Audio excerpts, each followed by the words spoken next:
It's just support, Tom! Hey everybody, it's not that frequently that you get a stream from me, so what's going on? We're going to be doing the Pioneer Challenge this afternoon since I have a pretty free day, and we're going to be bringing back one of my favorite kind of brews that I've thrown together over the last couple of years. I keep this one semi-updated, although it took a little while for me to bring it up to date in like the last year or so. But the combination of Tyvar, Jubilant Brawler, and Priest of Forgotten Gods is a combination of cards that I love playing with because I love this sacrifice aristocrat style of deck. And the deck in and of itself, while it is going to be Abzan, is mostly using the green for Tyvar, Collected Company, and then a plethora of 1-mana elves to drop down. But overall, we're going to be trying to see if Sephiroth Fabled Soldier, which can flip over into Sephiroth One-Winged Angel as like a backup version of Zulaport Cutthroat, is going to make the deck hum a little bit better.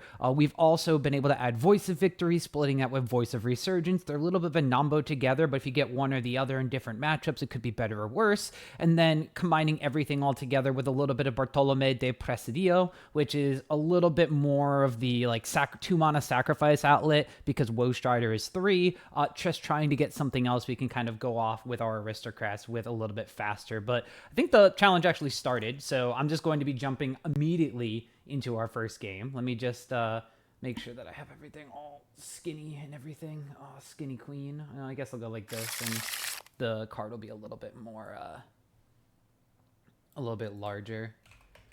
All right, so we are on the draw. We don't have like the greatest hand in the world. Extraction Specialist is in our deck because we are sacrificing things with our Priest of Forgotten Gods very frequently, so we're going to be able to get things back. I don't really think I like this hand. I want to mulligan to something a little bit more proactive. This is basically the same hand, only instead of Extraction Specialist, we have Voice of Resurgence, so I guess I'll just keep this one. Looks like our opponent also mulliganed to 6. So we're going to keep this. I guess we will put back our Mana Confluence or a Godless Shrine, one of those two. Let's just put back our Godless Shrine. So we have our 2 fast lands. And we're basically hoping that we wind up drawing a Collected Company or something along those lines. Mono Red is going to be a deck that I don't think I really want to see that much, which is a little unfortunate because I feel like I'm going to see it a lot. But basically, given the way that the deck operates, we don't block very well. We're really looking to be able to set up a board like around turn 3 or 4 that actually is able to kill our opponents, clear their board, and just do our thing. We do gain a decent amount of life, but the Screaming Nemesis in the red decks is going to be a huge issue for us to contend with. There's the Manifold Mouse that enters with an extra counter. And like the only removal that we have in our main deck is going to be Priest of Forgotten Gods.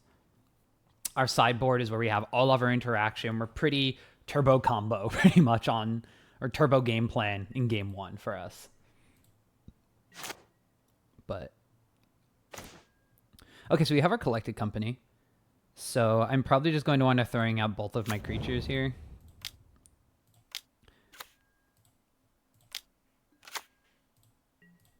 Snagging like Woe Strider and a Zulaport Cutthroat off Collected Company is fantastic. The one thing I also hate is that Etching of Kumano, where if we block at all, our things get exiled. That makes like our Extraction Specialist plan pretty awful. And it exiles instead of dying, so it also gets rid of our Sephiroth and Zulaport Cutthroat play. So in general, yeah, this is not a great matchup that you really want to see, especially the first game of a challenge, but c'est la vie.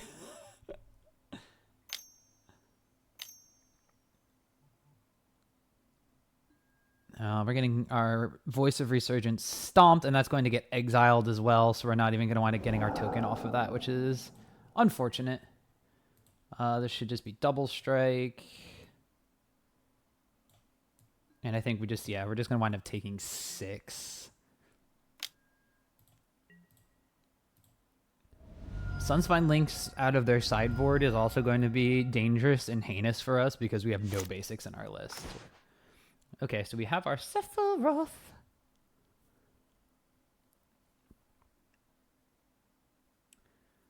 So I don't think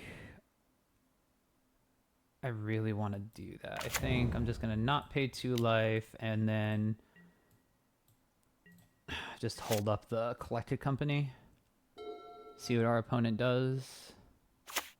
Hey, they found their land.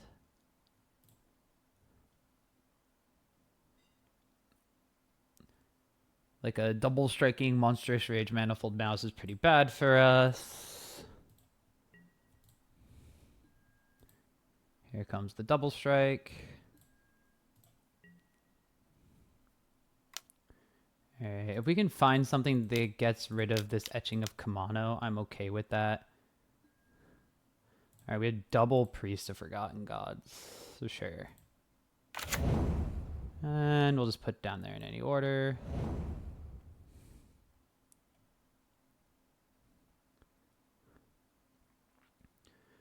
A Monstrous Rage on a double block is just going to absolutely destroy us, which kind of sucks.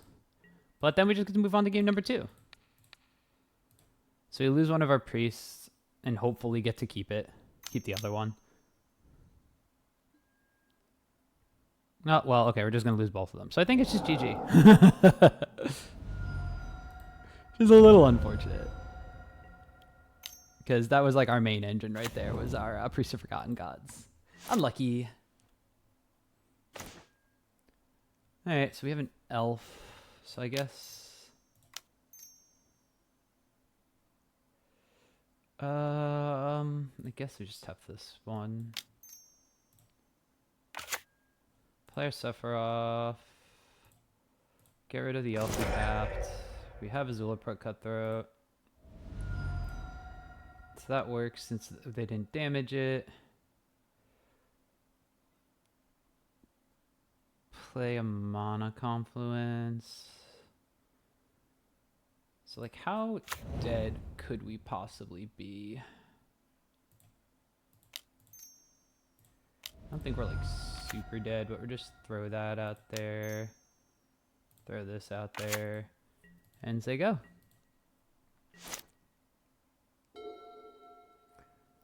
Opponent's on 2 cards, we're on 0 cards. They missed a land drop, so they have gas.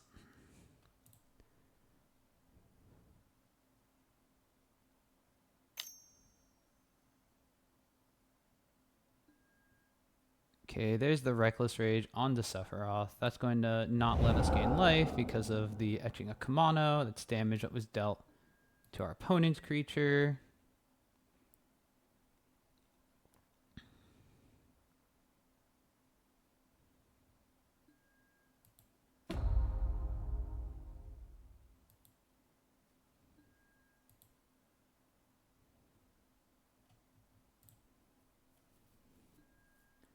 So the mouse is double strike.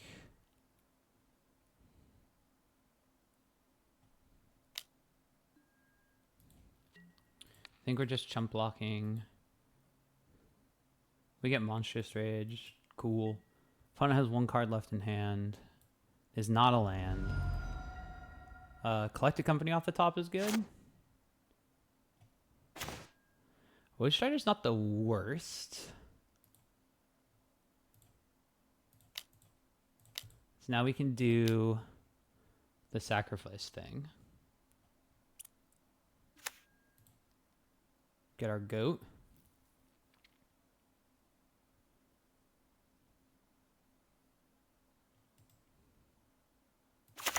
Meh.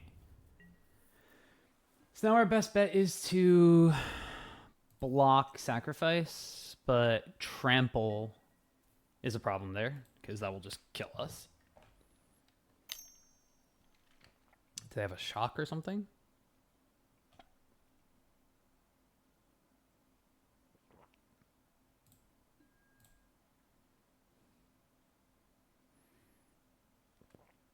Reckless Rage on the Zulapro Cutthroat, and then it'll just sack this down. Get a scry. Voice is okay. They'll give us a token when we sack it. We're not gaining life to any of these block sack shenanigans. We know what's on top of our deck. Alright, that's haste. We're gonna give a double strike. Are you gonna target the Manifold Mouse now? That's pretty neat. No?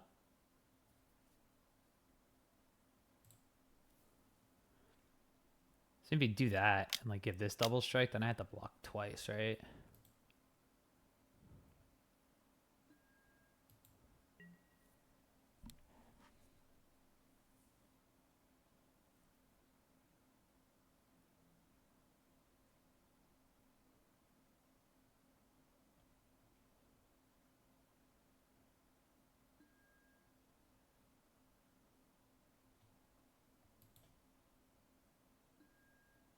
Yeah.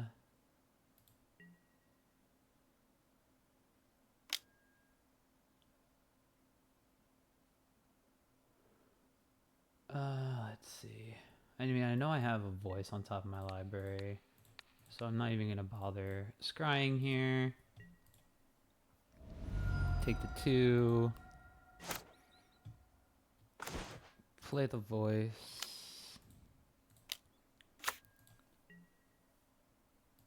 Gonna wind up losing my Woe Strider though. Even now, I don't think a collected company or something saves me.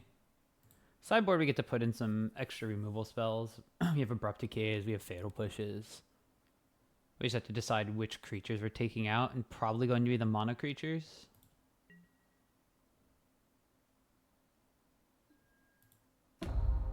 Targeting the Valiant Mouse. Is this trample? Yeah, it's trample at this point.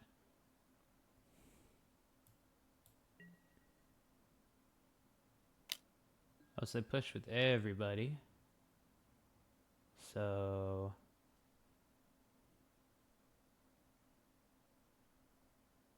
if I want to trade off these two, then I have to lose this and not make a token. I guess that's the only way I have of potentially coming back, so long as this... Oh, I'm just dead to this, though. They could just get this +1/+0. Or is this activated only as a sorcery? Activated only as a sorcery. Okay, so I'm still alive. Unless they lightning strike me or something. Oh, come on! Oh! Okay. Sideboard time. Alright, so... we are going to want to put in our Abrupt Decays. We are going to want to put in our Fatal Pushes. And then, I don't know if we want to put in like Deep Cavern Bat and stuff. What do we want to take out? Voice of Victory is a 1/3. It's probably not the worst thing in the world. Voice of Resurgence doesn't seem the greatest because they have ways to prevent this from actually accruing value. They're not really casting spells on our turn.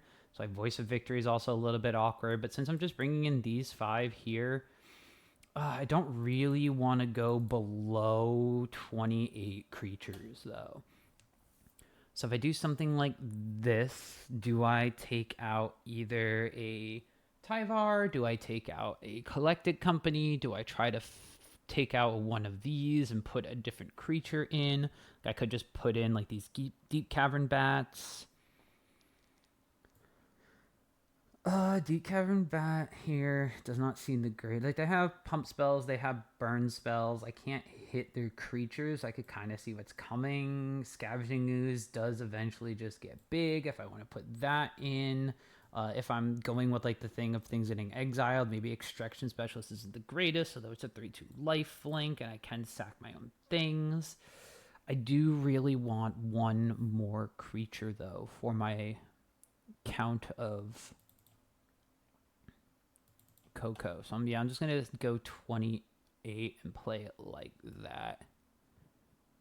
So on the play, going Elf Coco is pretty solid. And okay, this is not the worst. We have a curve of things. We don't have a big payoff, but we'll keep. I don't think this is the greatest hand in the world, but Opponent mulled to 6. So they also do not have the greatest hand in the world.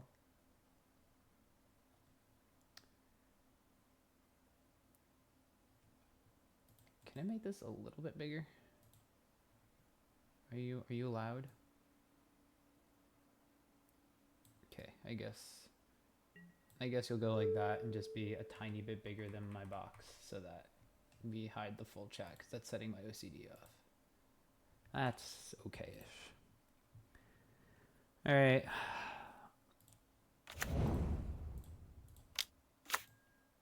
Blooming Marsh Elf, go.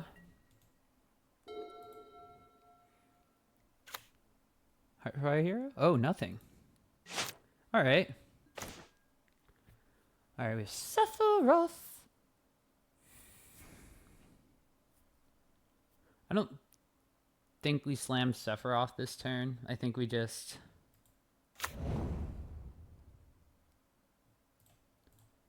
Voice of Victory, set up for drawing a Coco. Hiya.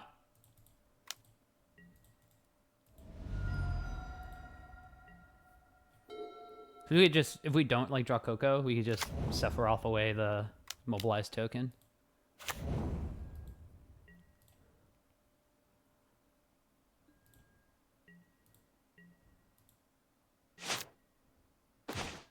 Tyvar. Like, the more I'm looking at this, like, the more I'm like, oh, Tyvar and Priest, maybe this isn't the deck for that, but I likes it. But I think what we're going to do is do our Sephiroth plan.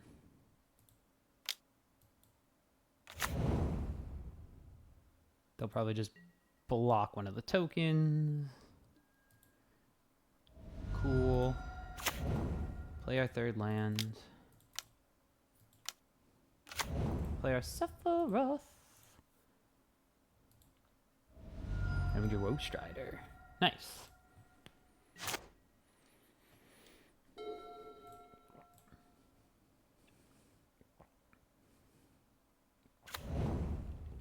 So our deck is doing things. Things that we would like it to do.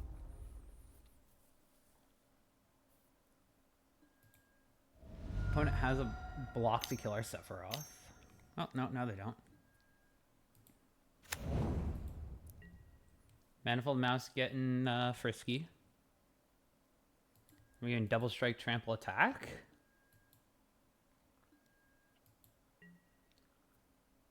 Yeah, no, you don't want to attack.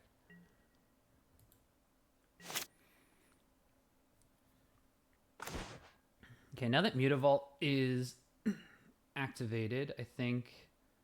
Mutavault is tapped, so I think we just swing in with these two, and then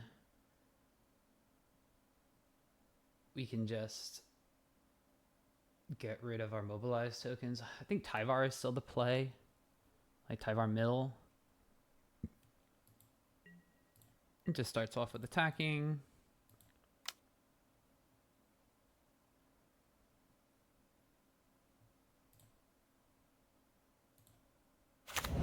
There you go. I'll just get rid of one of these now.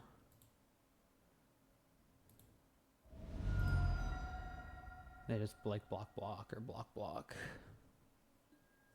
It's fine.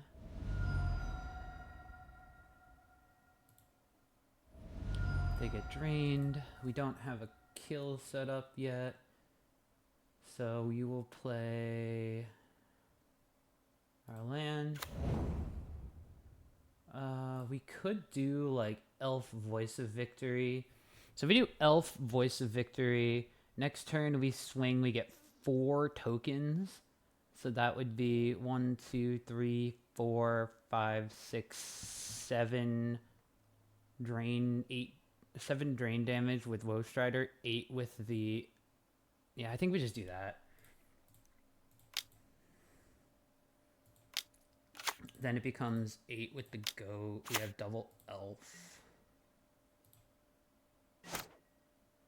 Like, our opponent needs to board wipe us. And even like then, a board wipe loses them 5. And we can't Extraction Specialist or Tyvar back Sephiroth, which is like a big poo-poo. Alright, there's our Sunspine, the Sunspine links. They're going to take 2 though, so I think they're just dead.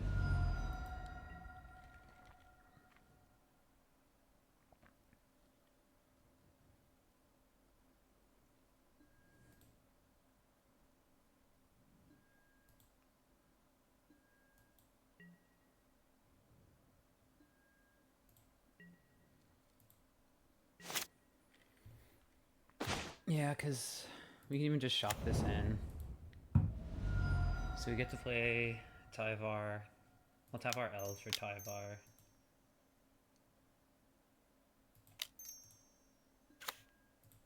Minus Tyvar. We miss. So then attacking gives us 1, 2, 3, 4. Goat is 5, 6, 7, 8. Yeah, they're just dead.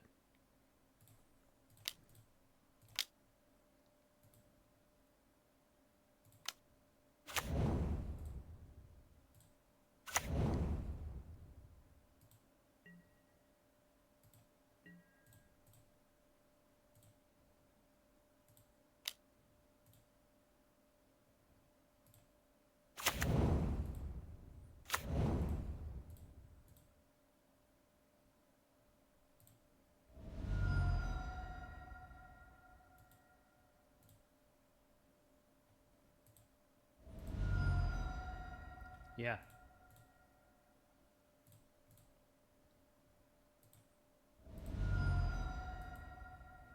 Cool. But yeah. They have some blockers. Could have just done that without attacking with Sephiroth and just let them go to blockers and then killed them that way, but... Alright, let's see if our opponent mulligans their 3rd game in a row.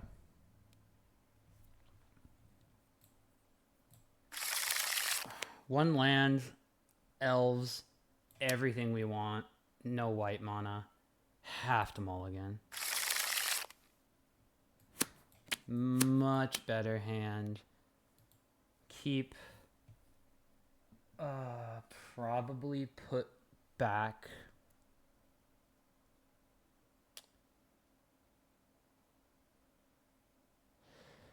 Oh, it's got to be put back Cutthroat. This is rough because I want to go Elf, Tyvar, Priest.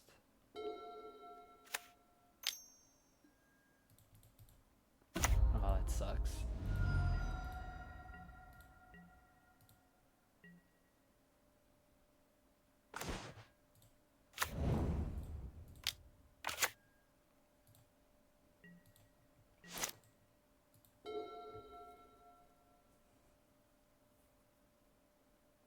Manifold Nose?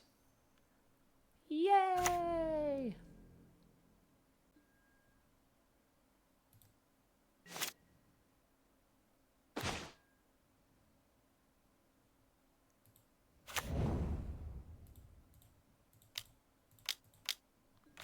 No elf. Tyvar. Elf.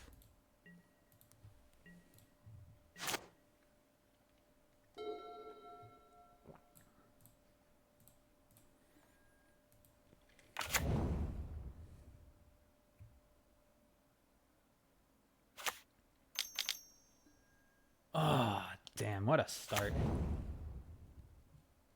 I don't think I can protect Tyvar anymore. I don't think I could have protected Tyvar in the first place.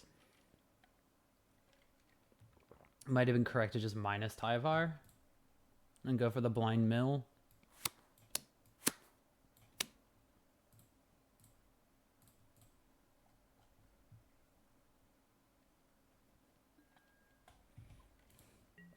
Alright, who's going where? Face, face, face.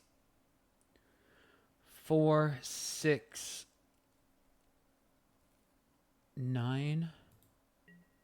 Take it.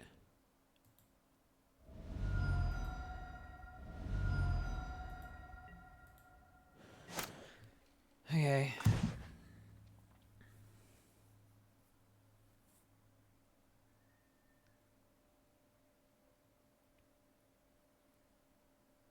So 5 mana altogether. Only one black though, so I can't do. I could do priest tap 2.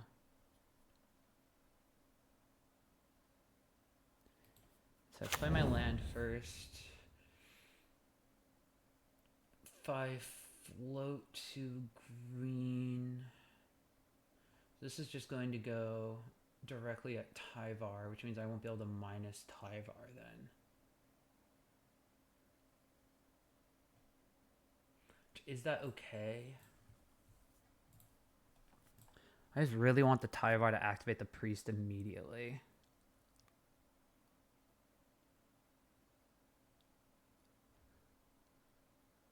Like, there's a chance that they just shoot the priest if they sacrifice the Screaming Nemesis.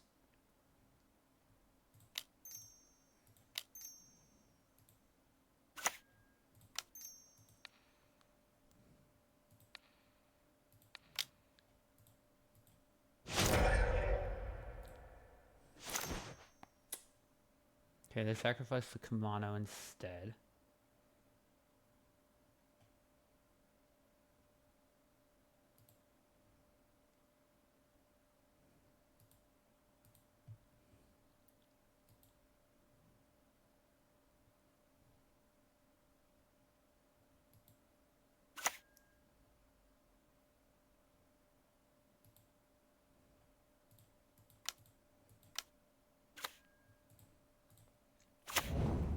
Okay.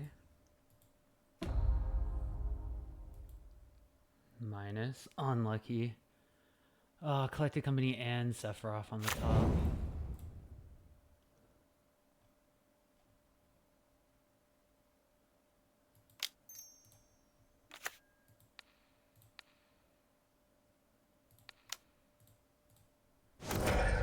Now. Oh, because when it's dealt damage, right? It's not even when it dies. Nice.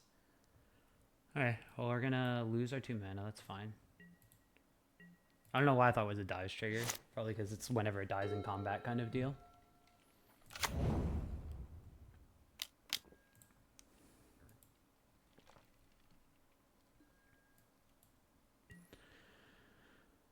Double strike.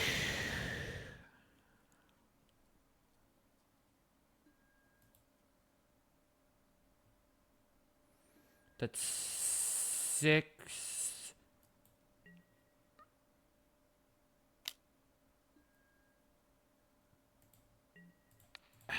I don't think I activate.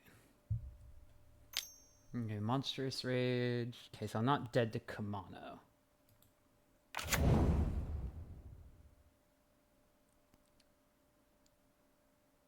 Second Monstrous Rage? Oh, okay.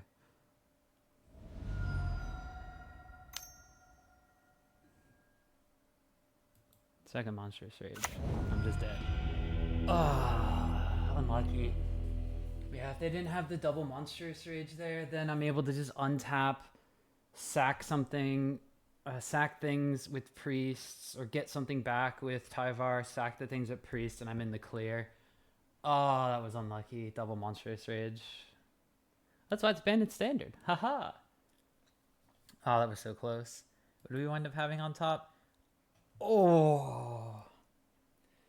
I can Extraction Specialist back a card. I can sacrifice it with priest. I can get something else back with Tyvar. I could see what I draw actually. After that, what do I draw after that? Because if I play specialist, that's 3. I don't have the green, but I can bring back an elf.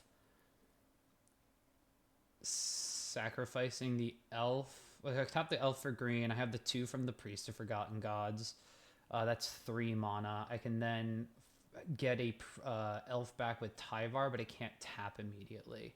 But then I can use the other priest to sack 2 things, and if I draw like a Collected Company off the top, I'm able to cast it. Oh, I waited too long. I can't see the extra card. Oh, that was rough. That was super close. That was so close. Like, a lot closer than I thought that mono red matchup was going to be, because I thought that mono red was just going to wind up having our number. It's like not the greatest place to be when mono red is like the most played deck in the format, but he rolls. We lost the die roll. Womp womp. All right. I think we might need lands to play this game. I'm like not 100% sure, but I think we might need lands. So we have full house.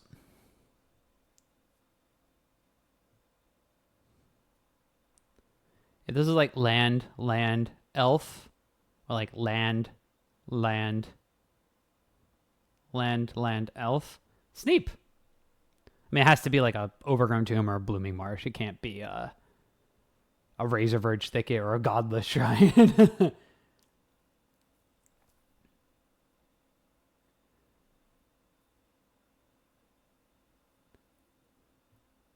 WCL was last seen playing 4-colored deck.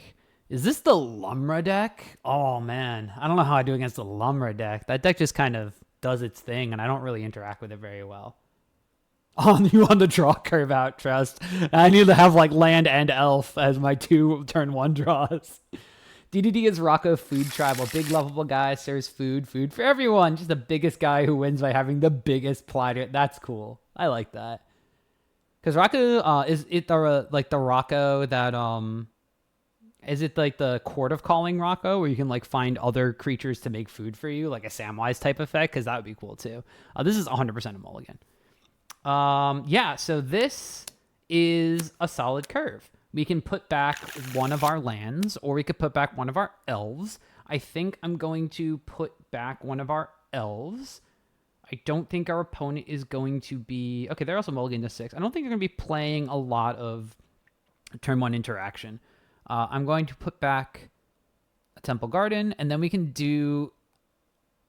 no, I think I'm going to put back one of our elves, right? No, if I put back a land, I can go elf, voice, elf, and if we draw Sephiroth or something, that's good. So yeah, we'll put back a land. We have no land to putting a land back. The thicket. Into the thick of it. Cool. So we'll go Marsh, we'll go Mystic, and pass the turn. Oh, I forgot. John's in chat. I need to do this. I did this last game. My opponent didn't say anything. Starting town. Already not looking like the Lumra deck. Don't know what opponent is on.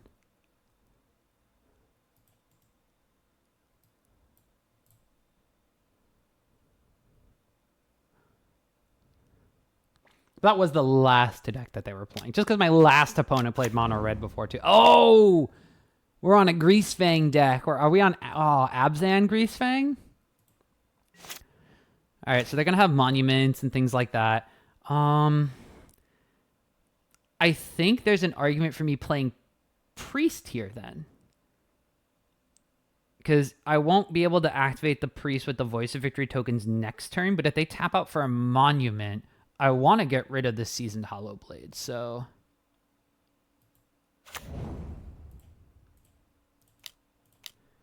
Player Priests. They could remove Priests. That's fine. Make them have it. They could also just discard a Parhelion and we get murdered, but...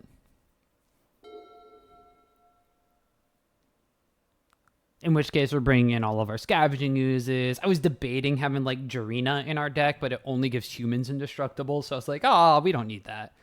Oh, thank you, WCL. You said GLHF back. Nice.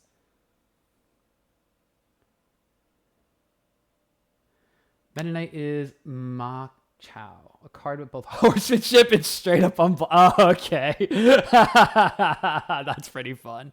All right, so we're traversing. Opponent's probably going to find a basic swamp or basic forest.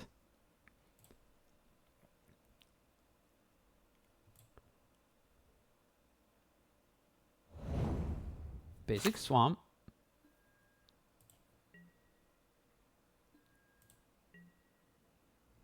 Owie. Yeah, I'll take 3. I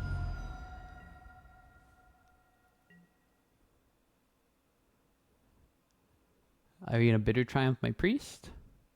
That'd be very rude of them, actually. Treasure's Insight. All right. There's the Parhelion. There's a Guardian of New Benalia, so they have a replacement for this.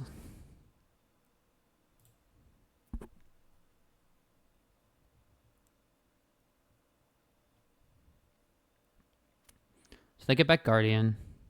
They can only put artifact or creature. Oh, artifact, creature, or land. Okay, so they might not 100% get back Guardian.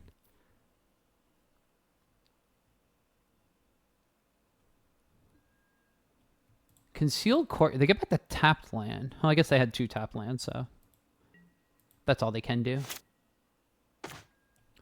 Hey, there's our friend Voice of Resurgence. All right, so this is the awkward part where we can't play Voice and Voice because we only have 1 white source, unless we start off like this.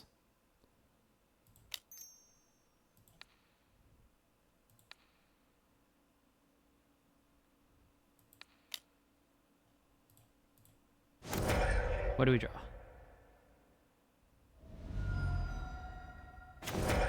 Haha! We drew the white source! Look at that!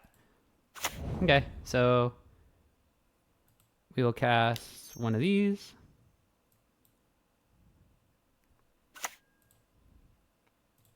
One of these. We lose our 2 mana, but that's fine. And we pass.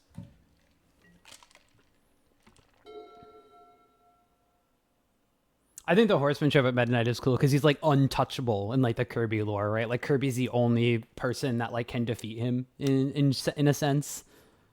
And he just has like legions of little jitters basically that are like attacking for him. Yeah, this is from Among Them. Okay, so we can't get back the Season Hollowblade. Oh, we got the Daredevil. Okay, so we have Oval Chase Daredevil. That's probably the get back. Yeah, gaining some life. Daredevil back in hand, play Concealed Courtyard. I mean, at any point, if they draw a Greasefang, we're dead. Like, we're pretty dead. Tyvar. Nice. Okay. Let's see here. So what I can do is I can attack with both of these. That's 2, 4, 5 damage. That gives us 2 little shitters. We can sacrifice Voice in a shitter. See what we draw. And then play Tyvar, get Voice back. And then we have a 1, 2... We have a 3/3 token. It comes a 4/4. Next turn with the Mobilize is going to be a 6/6. Now, the only thing is, that would make us die to Greasefang. Because we can do this at instant speed. So I think what the play actually is attack with everybody. We save our little shitters. We play Tyvar.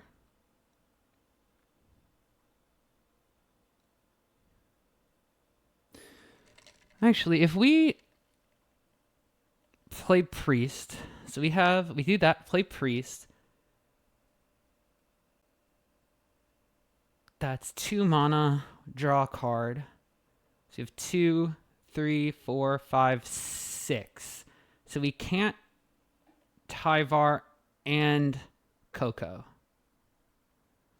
But we can Tyvar, untap Priest, leave Priest up, and see what we draw. Let's try that.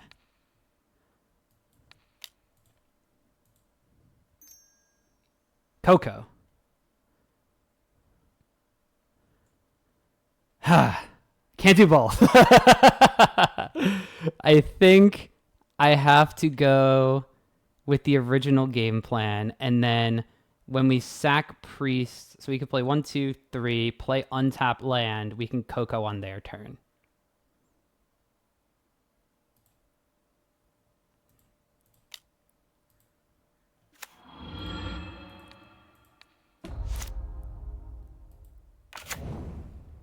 Because I don't have to play untap land, but now we can just Coco on their turn.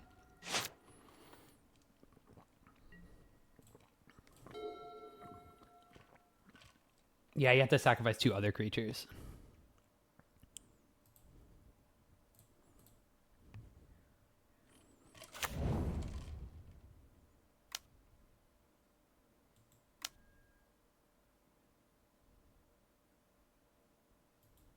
No, I want that stop. Hey, there's the Seasoned Hollowblade.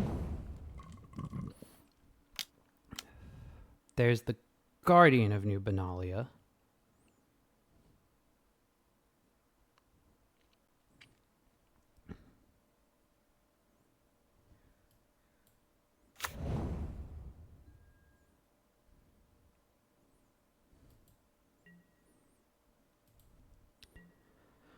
Is there a reason to sack our 2 things? I think there is, because we can always just get this back with Tyvar. So on end step,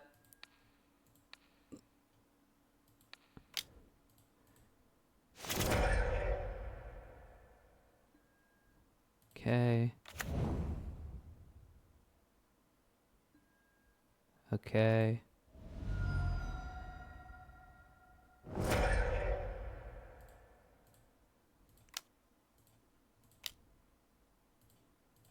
Coco. Hit a Sephiroth. Okay. Ooh, nice. Extraction Specialist. And, ooh, I could just go Woe Strider. I could go Zulapar Cutthroat. Are they dead if I Zulapar Cutthroat? Extraction Specialist gets back Voice of Victory. So it can attack. I can attack as long as I sacrifice this. But then I need to have the Woe Strider and the Zulapar Cutthroat. I think Extraction Specialist, get back Voice of Victory.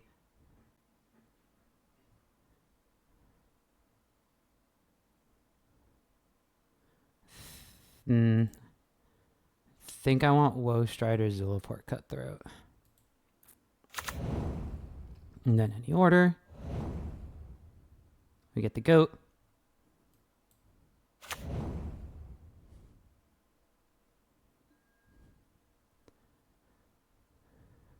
Sure. I don't think I need to fix my draw with the goat. We have second Tyvar. Cool. Okay. So, play you.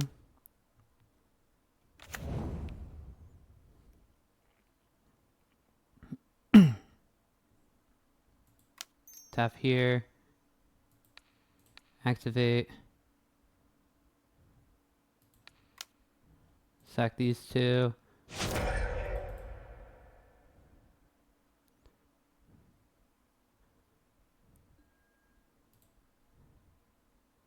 Boom. Yeah, okay. So then we minus Tyvar, get back Voice of Resurgence, play the second Tyvar, sacrifice our voice. We have a big elemental token. This is gone. Attack, kill them. And then if they're not dead from that for some reason, we drain them. All right, so. Excuse. Probably Haywire Might. Non-creature. Non-creature artifact or non-creature enchantment. Let me double check.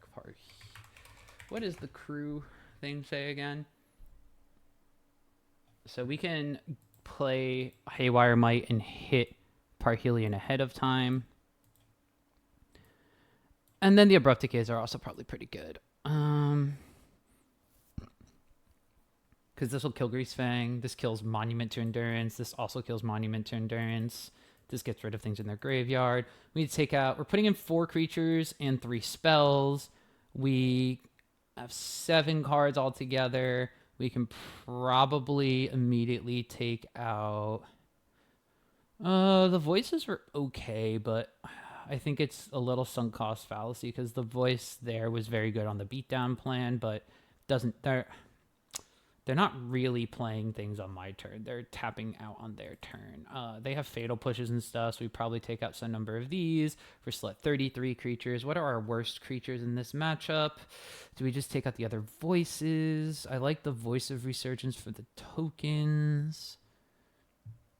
Do we just take out these two voices? Because they're discarding cards on our turn. They're not casting spells on our turn. So let's try it without the voices. And then I want these two I don't need these two Haywire Mites, but they're good against the vehicles in response to crewing, which means, do I take out Voice of Victory, Extraction Specialist? Do I do Bartolome? I'm being a little bit slower and reactive, so I think I take out one of these, and so these decks are always so hard to sideboard with because I'm like, what creatures do I take out to put more creatures in? But if I put in spells, what do I do? We'll try this. We're above 28 creatures still, and if something happens, I can put the specialist back in. We'll try it. We roll. Fuck it, we ball.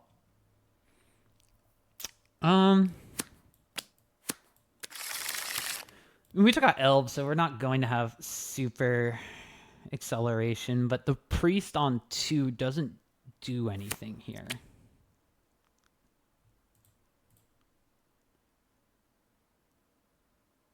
So I think we mulligan. What do we keep? We're on the draw. We could just die on turn 3 because it's a Greasefang deck. So that's what my main concern is. This hand doesn't do anything against Greasefang, so I have to mulligan. This would have been perfect if I had green mana. So now we're on a mulligan to 5, and now I hate my life. Now we're on 0 mana, so we're on a mulligan to 4, and I hate my life. Now we have to just keep. I'm not even going to bother looking at what I'm keeping. I have 1 mana. Ha! Gay! This is a catch-up mechanic. This isn't going to get cast. This, yeah.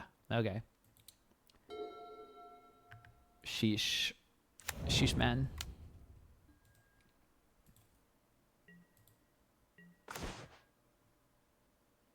Okay. We're 2 lands away.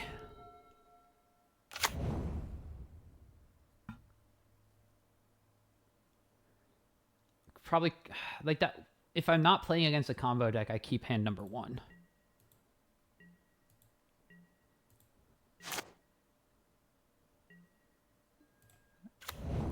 Okay, well, we drew a replacement Zulapart Cutthroat, so we throw this one out.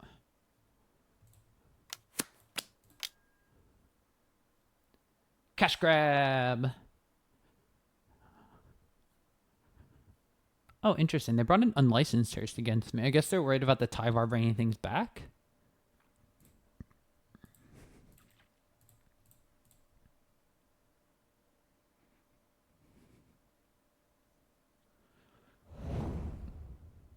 Bring back the Mycosynth Gardens. That makes sense.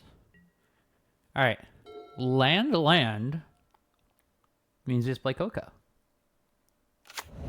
I'm in love with the Coco.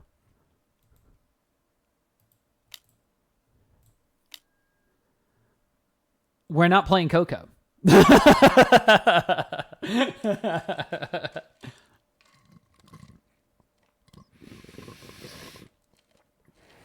Unless they have like another discard effect in hand, I think you just hit Coco. Yeah, that's my catch-up mechanic. Okay, so this game got a lot harder now.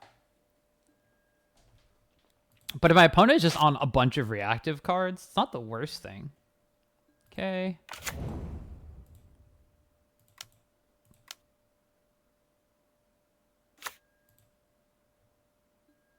Beat down.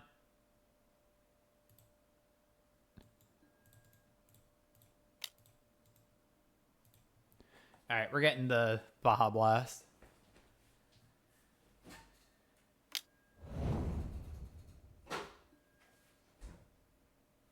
Damn, he fatal pushed my Bartolome. How rude.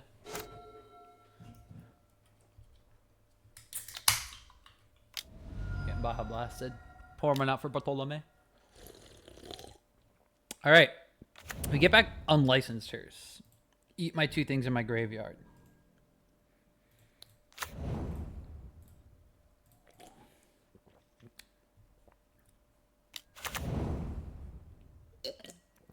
And it bounced back to hand, so they're just gone for forever. That's annoying. Well, we would have had the turn 4 collected company, so good on my opponent. So we're not great. We're not dead, but we're not great.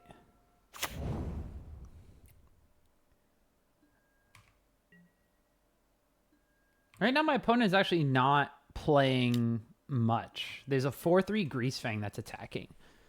So they play Monument here. It's pretty good. Okay, they replay the hearse. So they're going to be able to just eat whatever I could get rid of. All right, that's not what we want to see. I mean, we wanted to see these, but not now.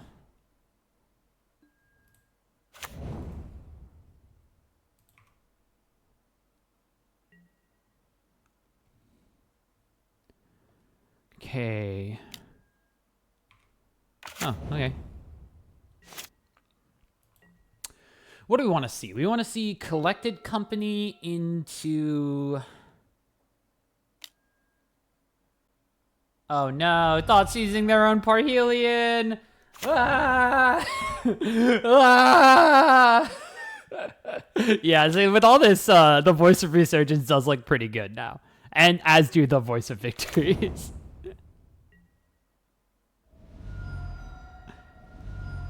The self-Thoughtseize. Okay. We want Coco into Woestrider Cutthroat. Woestrider sacrifices Goat. That's 3. Sacrifices Cutthroat. That's 6, 8, 9. It's Exactsies. Okay. We need exactly collected company into Woestrider Zulapur Cutthroat. Or Sephiroth. Not the card that we were looking for, so we can see it's wild that we still had a way to win that game, though. All right, so knowing that they're bringing in Graveyard Hate, I don't think I need the Extraction Specialist. However, they have more things that make Haywire Might justified. The Abrupt Decay makes sense. The Scavenging Ooze makes sense. What is the least sense making? Do I cut my mana acceleration on the play to have more mid-rangey things? Do I win a mid-range grind versus Greasefang? If I keep them off the combo, I should be able to win the game, right? That should be my thought process. Keep them off the combo, wins you the game. But putting in this keeps my stuff safe, basically. If I put in the voices again, what 4 cards do I take out? Graveyard Hate makes me think that Tyvar might be 1, but I still need more.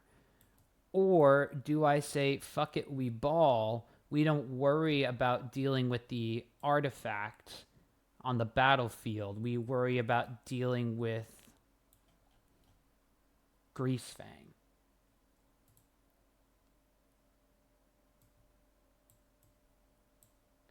Then we still need 1 card. Is it just the Tyvar?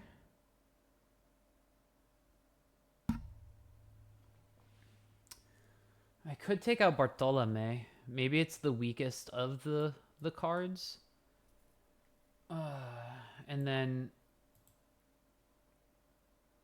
put back in 1 Haywire Might. Put back in Extract. Put back in Voice. We're at 29 creatures, so we're still fine for all of our... Oh, let's just try this. Maybe Bartolome's not good here.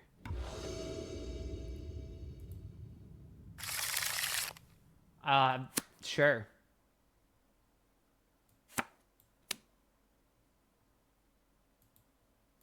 I have 2 of my sideboard cards, both of which interact with my opponent's main game plan.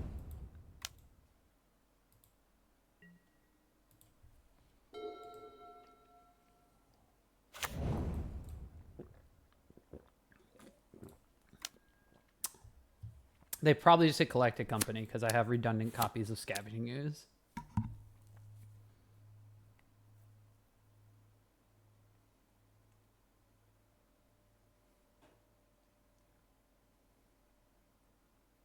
It's not obnoxious backseating. Like, I honestly don't know, right? Like, the Tyvar is, like, what makes my Priest activate immediately, which makes Priest good against Greasefang.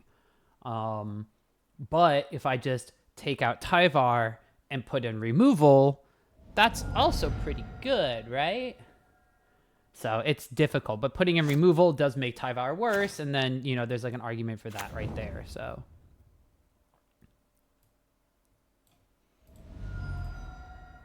I will just throw out one of the Scavenging Ooze. They could kill it. I have a backup one.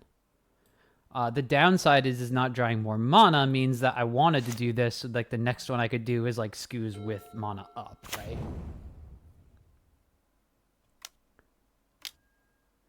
There's the Dredger's Insight.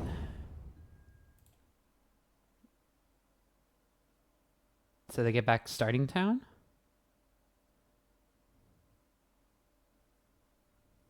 Or are they going to get back Hearth?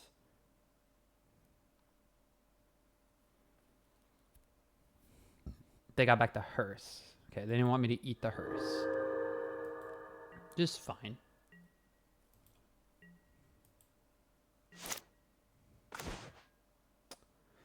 Well, that's awkward.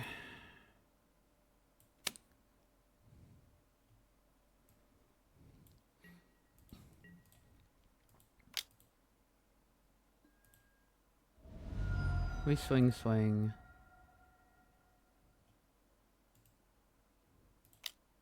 I think we're playing priests and passing.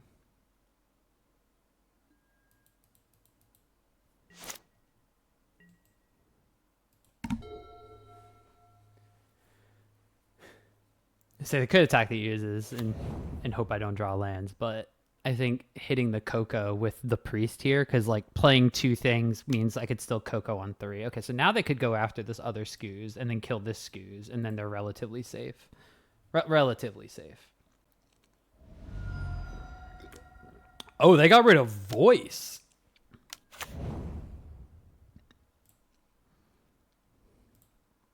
And they're just going to activate it now.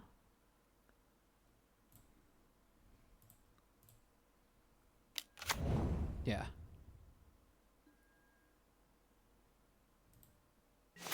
That was an interesting play. Oh, we are so close.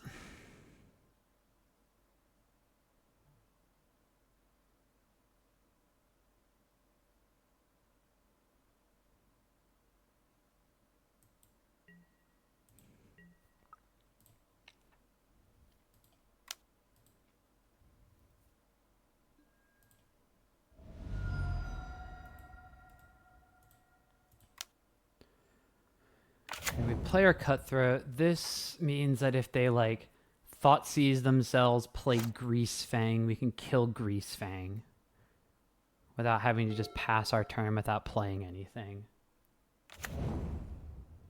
Okay, they play a tap land.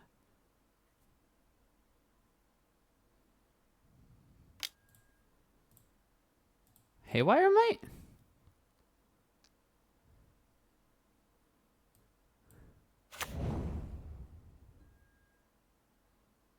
Against me? I have confusion.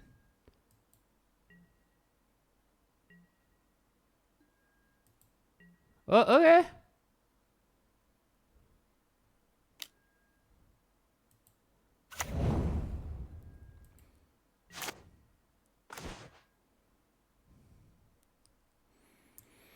Okay, we have an elf.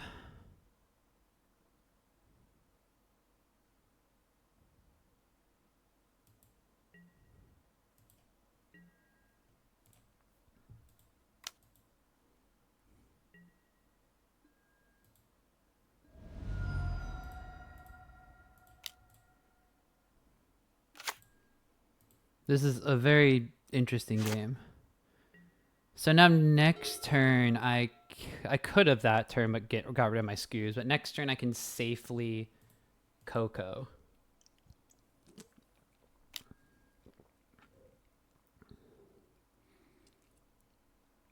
What are you targeting?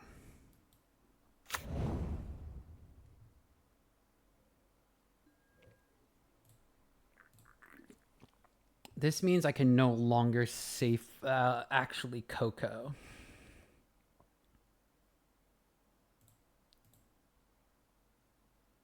It's crew 2. I think I let this happen. Otherwise what happens, I make them take 4. And I can't do anything with the mana. And then, like, I don't have 3 mana next turn.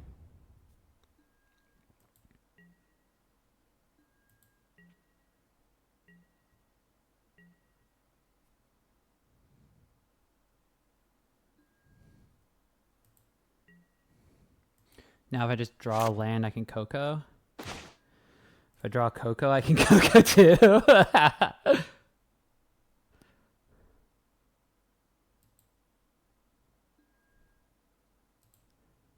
Okay, we just attack again.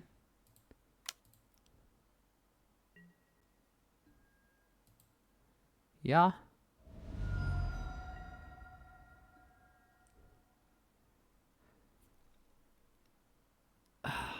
Do I play the second Scoos or the second Cutthroat?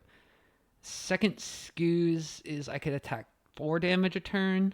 Second Cutthroat means if I draw a land, I can maybe kill them with Collected Company.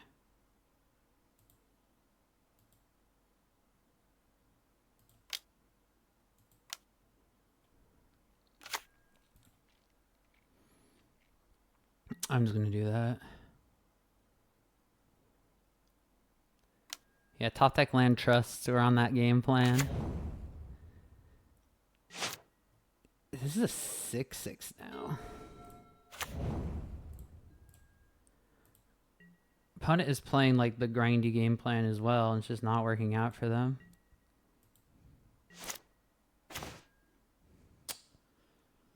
There's our lack of white mana again. Oh man, this is just... I mean, we're winning on 2 lands. Our opponent's on 6. Our opponent's kind of flooded, but not entirely.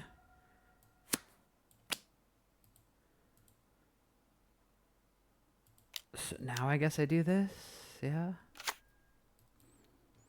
And now Woe Strider is lethal.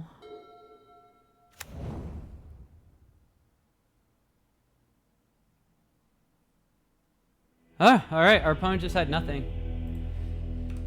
Oh, all right. We won on the mulligan to 2.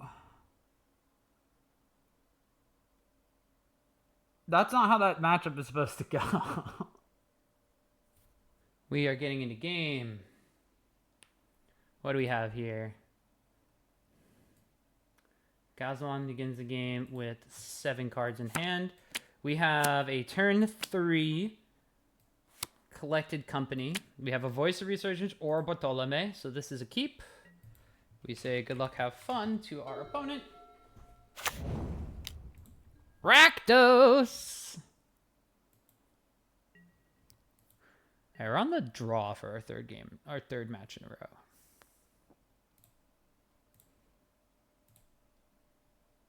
Gazmon. Mono Black Midrange was the deck that they last played 9 days ago.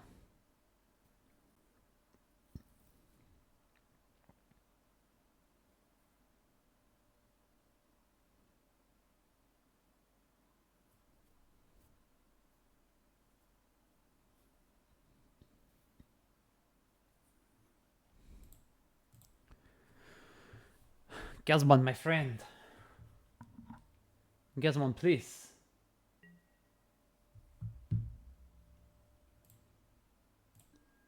Gazmon, why do you have stop in my draw step?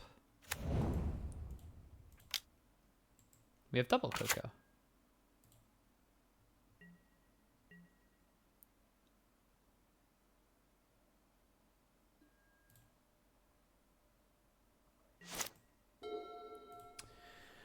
Fatal Push on my elf would be sad.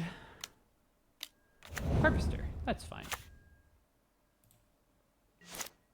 Alright, our opponent is playing a lot of Rakdos spells, so we are going to be playing Voice of Resurgence and passing our turn. So now if my opponent wants to do something, you do it on their turn, and then I can just collect a company.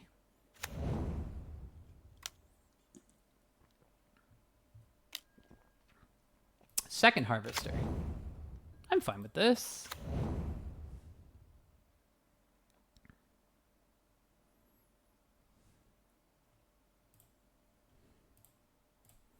Do you have the read? Do you kill my elf?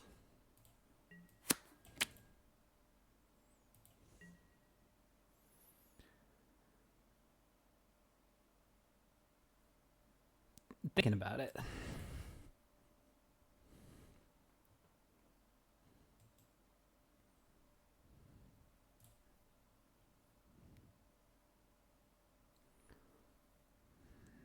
Voice of Resurgence gives my opponent pause. Kills the elf. Okay. Had the read. Very nice.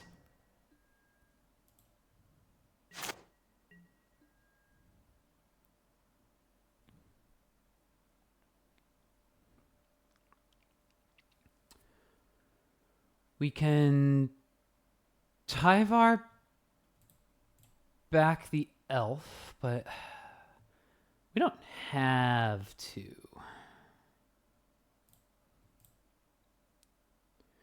We can also attack. If they block, bring back the voice. If they don't, untap the voice. Let's try that.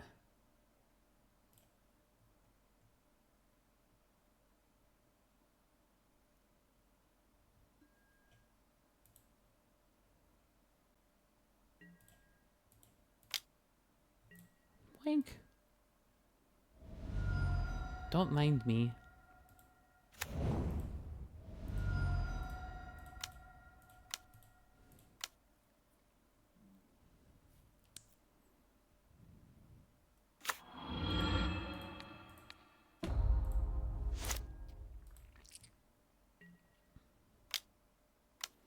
We're just some silly little guys. Just untapping a Voice of Resurgence. You gonna kill my voice?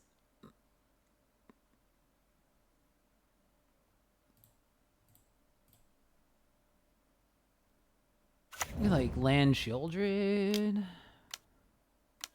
Land Fable. Yeah, Fable's still good.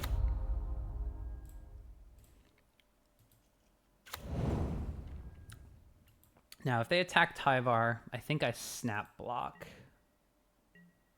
Okay, doesn't do anything. Cool. Tyvar lives another day. Whoa, Strider.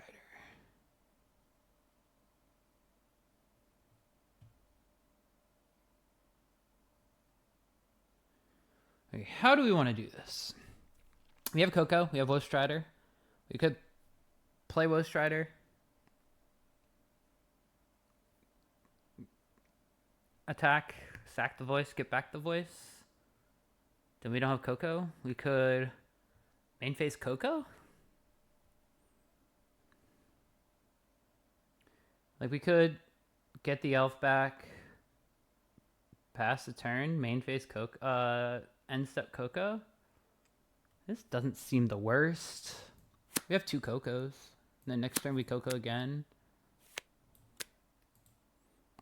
Could also just see what we get with our Tyvar mill. Ooh, could get another Voice of Resurgence. Let's do that.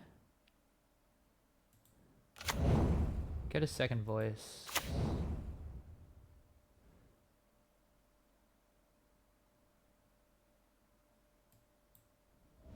I probably wanted to attack first, but...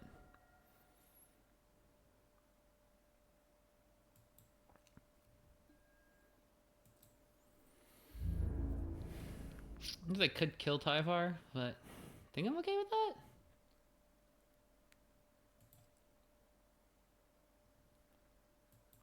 This might just be 2 free damage.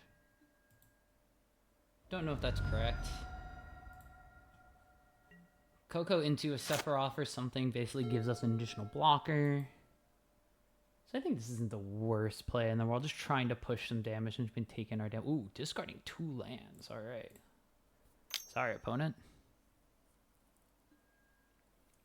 Duress. You can take one of my Cocos. Smile.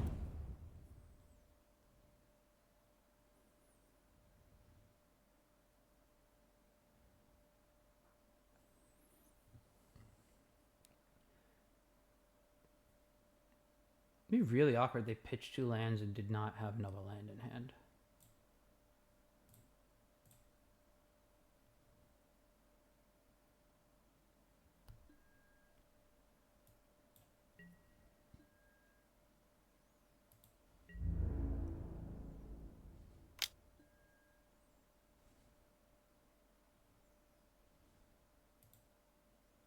That makes sense. All right, let's Coco now.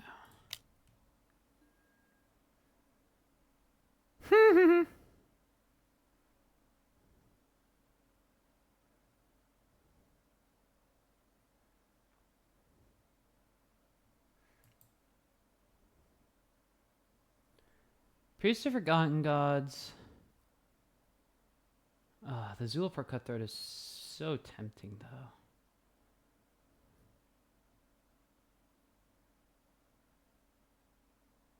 Yeah, I just get the Zulapar Cutthroat. So I'm thinking, like, if I get the Extraction Specialist, ETB, tap, sack voices, get 2 tokens, make them sack something, block. But there's 2 Zulapar Cutthroats here. I think I just do this.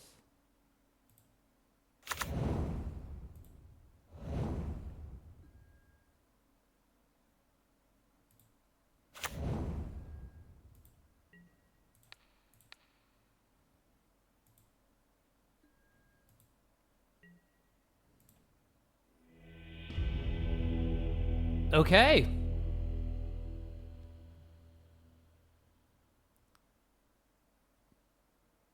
Okay.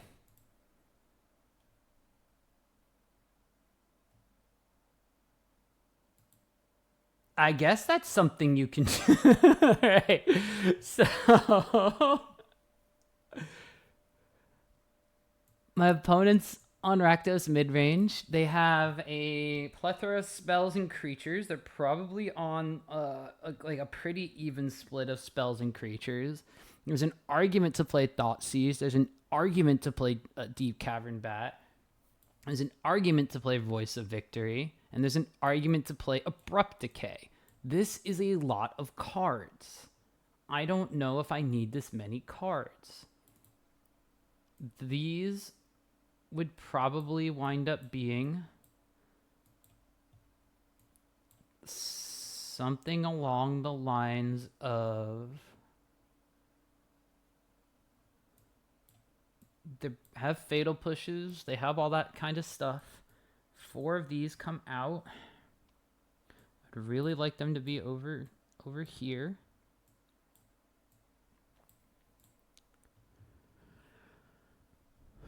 That would just be Abrupt Decays and Voice of Victory. If I do that, we're on 29 creatures. Okay. What if I... Because they're playing like 1 creature per turn, and the only thing that this doesn't hit is Sheoldred or Aclazotz or Archfiend of the Dross if they're playing stuff like that. So Abrupt Decay is just really good. Hits Fable. Maybe I don't need the last Voice of Victory? That's 31. We need 2 more cuts. 2 creatures still puts us on 29. Distraction Specialist seems good against a bunch of removal. I don't know if they're gonna, like, maybe it's literally just the grind. And then if I don't like the Deep Cavern Bats, I just take the Deep Cavern Bats out for 2 elves and the Voice of Victory, or 2 elves and a Bartolome. I mean, let's try it. Like, maybe I'm just over-indexing on their removal, but I don't see how they win if they can't remove my things. Getting Baja Blasted. This is basically gone too. How's the audio of everything, by the way? You can hear the silly moto sounds and stuff, right? But like my microphone is fine even when I turn around. Like, you're not picking up any weird background like stream camera noise or anything like that, right?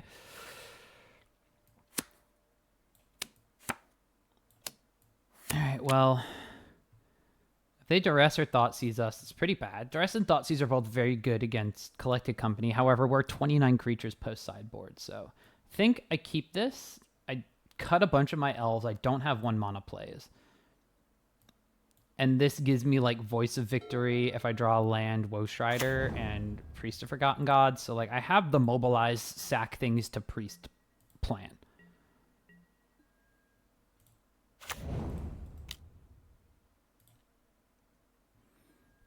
Like, this is also a matchup where I probably would normally bring in Thoughtseize, because I like Thoughtseize and the grindy mid-range mirrors, and I didn't. So, like John was saying before, maybe this is a where I don't need Thoughtseize. But, you know, I haven't played a control deck yet, which is where I want Thoughtseize. All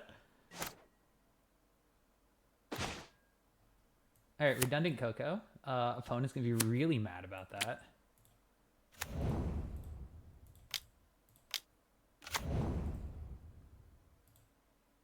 Play our quote-unquote taxes effects.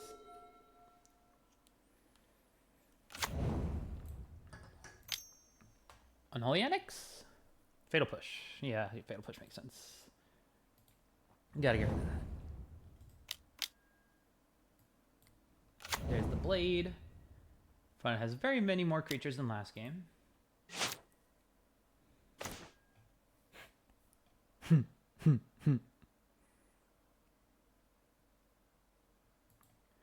But I'm just playing Woe Strider.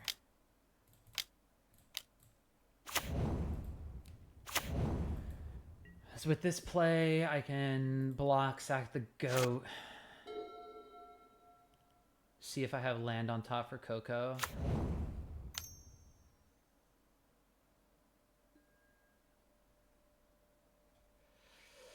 Can it take 6 just to scry?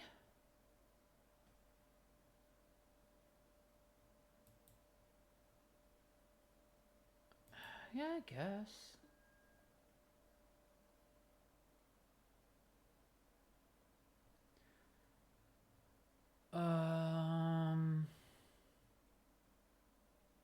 No, I'm gonna put that on the bottom.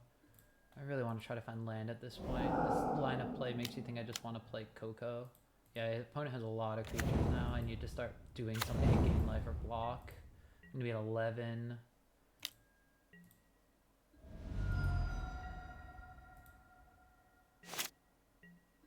Well, I did want to draw Cocos.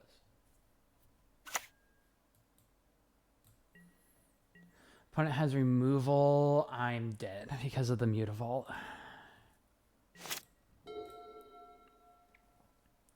Which is during a very aggressive start, yeah. All of these things are fatal pushable too. So I think fatal pushes come in.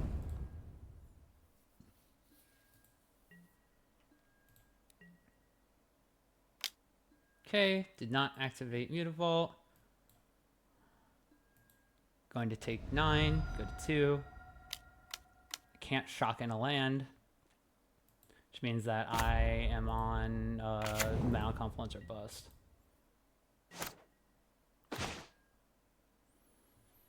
Tyvar is not enough, so we're gonna concede. Go to sideboard. So that was a very creature heavy draw. I don't think they're gonna normally have that many creatures. However, I want these, and I don't want to go below 28 creatures, which means I'm probably taking out a Tyvar. Do I want the elves back to absorb those burn spells and stuff? Because then I think now that I'm on the play, I do this and call it a day. All right. I would like to play first. Okay. I don't have my elves. I don't have my Coco, but I have, if I hit a land, I have Voice of Victory Sephiroth. I'm going to, that is my card advantage engine. I'm going to keep this to try it. I think normally I would maybe mulligan.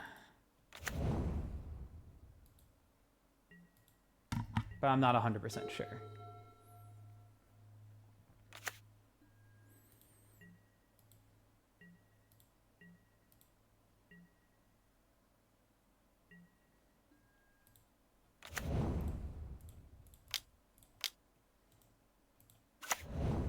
Fatal Push is not bad. I would love to hit a land here, though.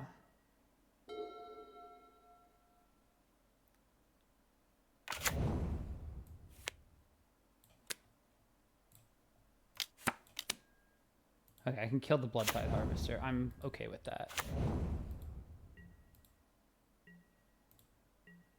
Still would love to hit a land to double spell this turn. Nope, not gonna happen.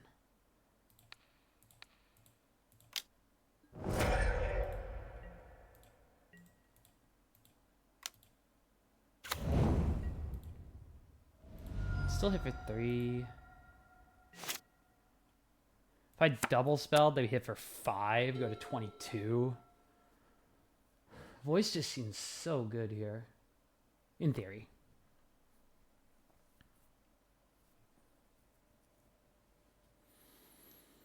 Our 20 land deck is rearing its 20 land head, ugly 20 land head, unfortunately.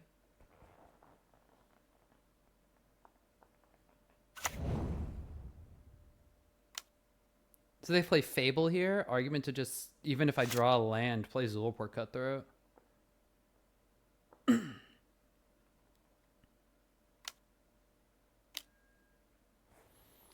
Bloodtide Harvester.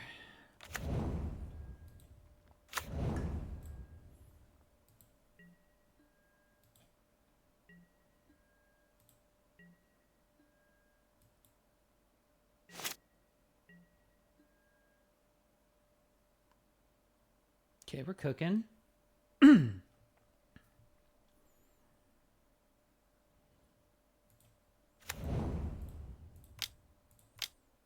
What is the worst thing that could happen here?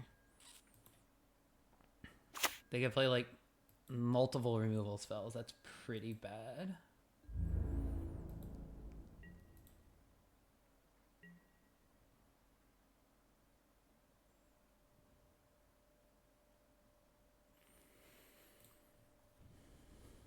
Land Cutthroat is pretty close to lethal, right?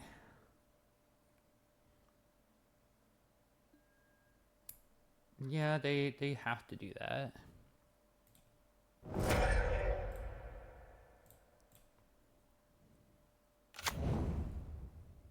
Got a Mutavault.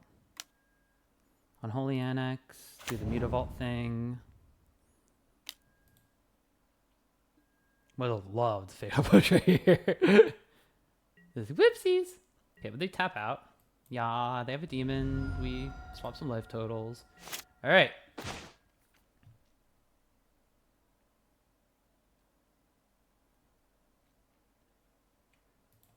Let's start by getting rid of our goat with the goat.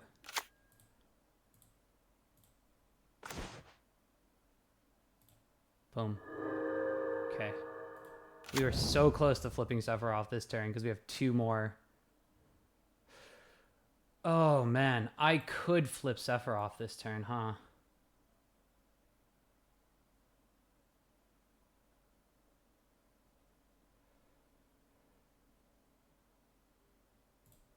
How good is flipping Sephiroth?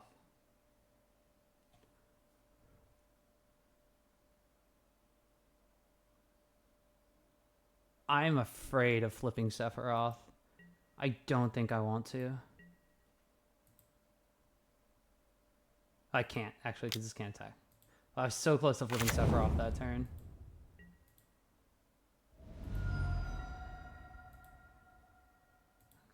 Because it would have been attack trigger, sack the Voice of Victory, flip Sephiroth. Okay, but next turn I can go Zulpar Cutthroat. They take 3 damage for every sack. Which one you want?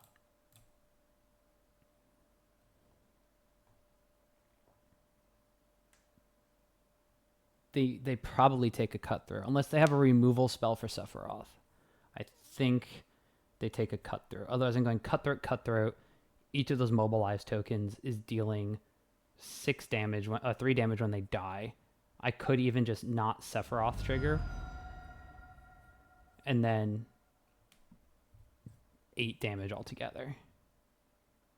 9 damage, 12 with Sephiroth attack. Okay, they have the Abrade for the Sephiroth.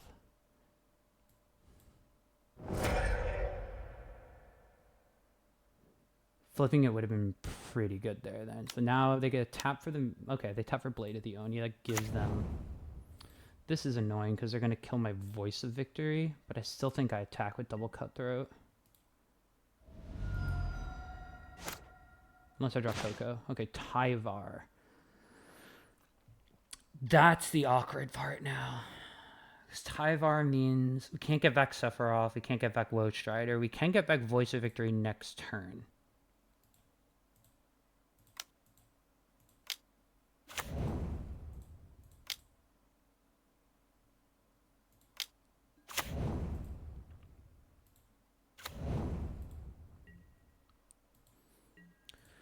So they block here, we trade, and they take 6.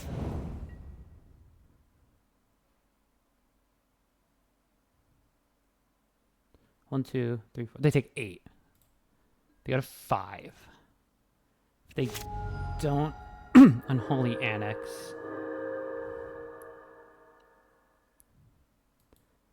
then they will go to 3.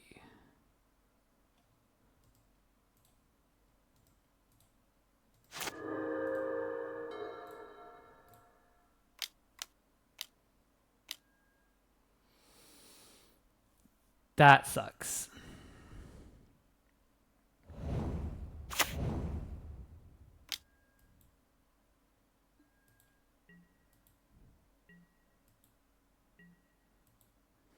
Oh, Extinction Event is a house against us.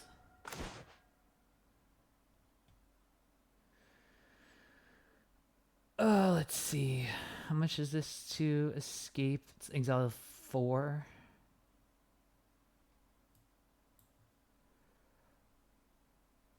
I have enough to play Voice and Tyvar, so Tyvar first.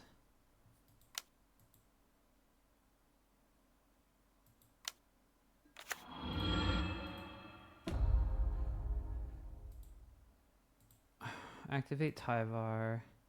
Get back this Voice. Play this Voice. And pray they don't have another Extinction Event.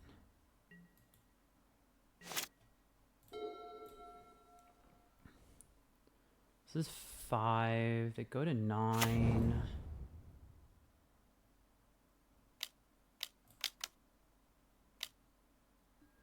They make the demon. That's fine.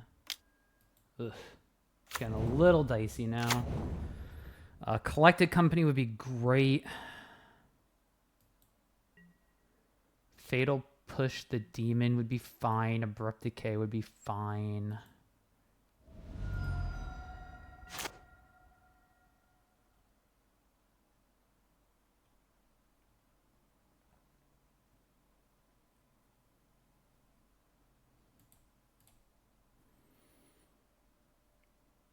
Why does opponent have priority? What can they do?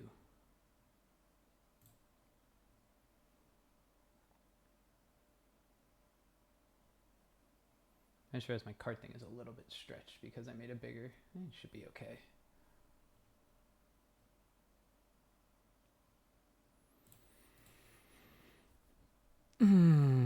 What do we do?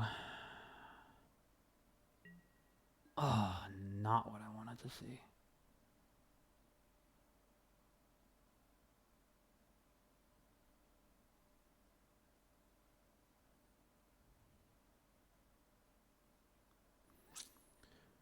Demon flies, so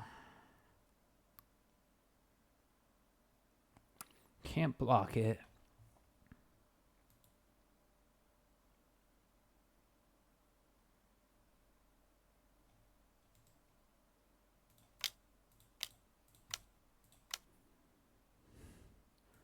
One, two, three, four.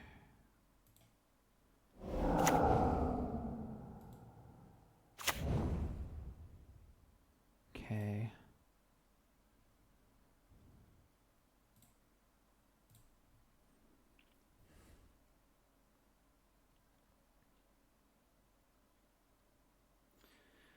What does attacking get us? It gets no trade, deal 2, nothing.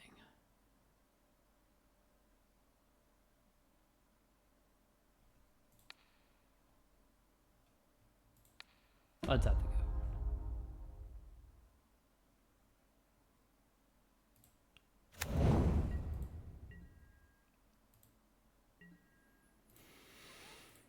go. Okay. If we draw, well, now they're going to go to 11. They can sack the Bloodtide Harvester to get rid of the Woe Strider.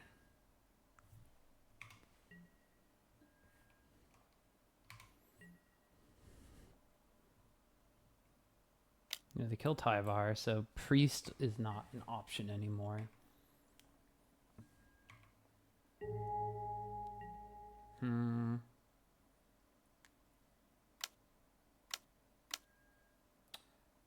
Ouch. Second Unholy Annex is rough. Now the clock is on.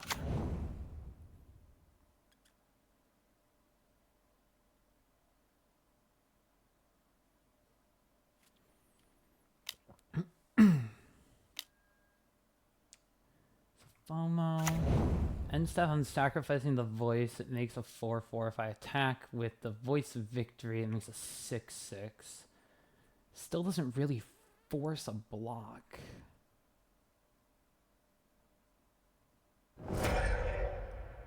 Yeah, I see that one coming.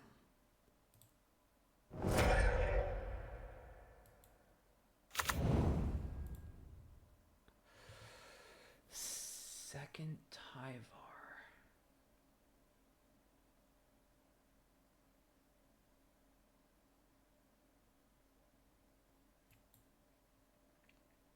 Keep second Tyvar.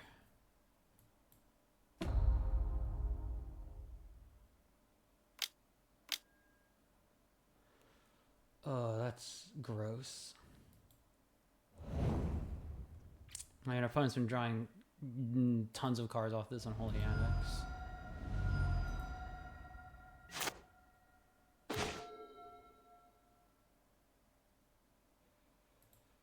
Okay, so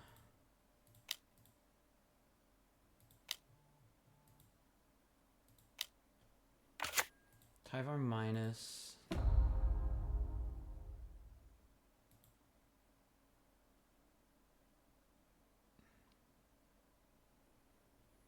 Get back Voice of Resurgence.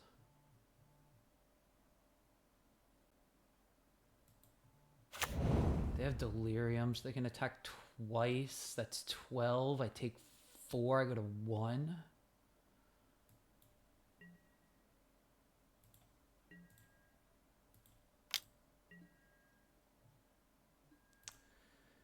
Yeah, I'm just losing to the Unholy Annexes this game. I didn't draw any of my... I didn't draw any of my Abrupt Decays or anything. Maybe Haywire Might is better in here.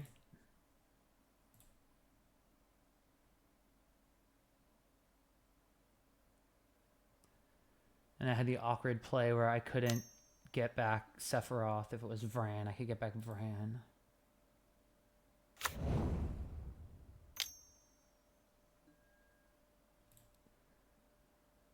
Double Mutavault. Oh, and the go for the third. Okay, I'm just dead. They just had everything. Ooh. That sucks. Damn, it was looking good.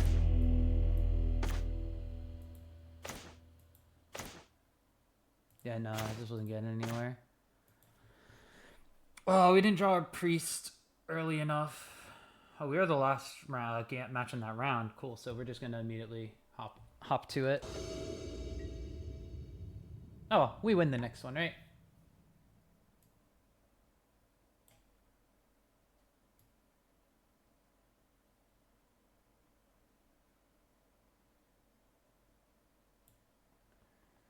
They were playing... I have not been on the playing game one at all so far. I'm not a play draw truther or anything like that. It's just I've had 4 games in a row where I am not on the play.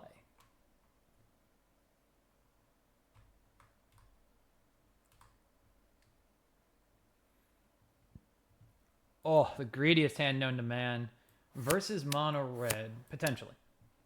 Opponent's last deck one day ago was mono red. On the draw, 1 land, double elf. Can't cast Tyvar, can't cast Sephiroth. Keep. Content keep.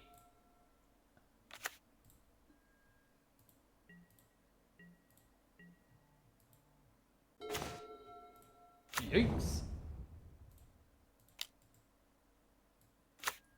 We can play voice, so we keep that hand for that. We can't play voice.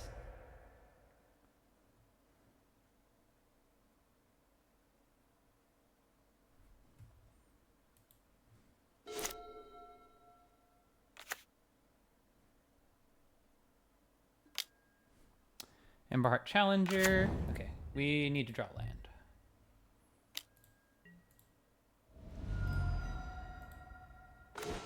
Sweet, we did. Okay, we can play our voice. Oh, no, undo.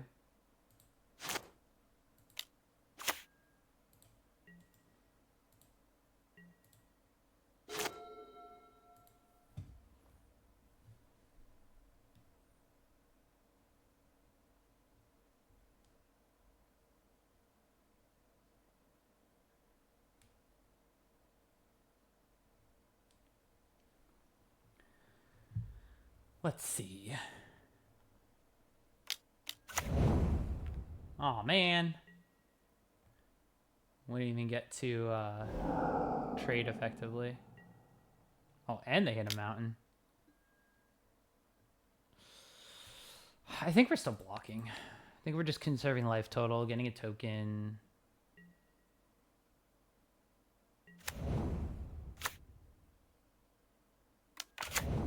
Damn, they got all the mice. Awkward. Well, this is what happens when we keep 1 land hands.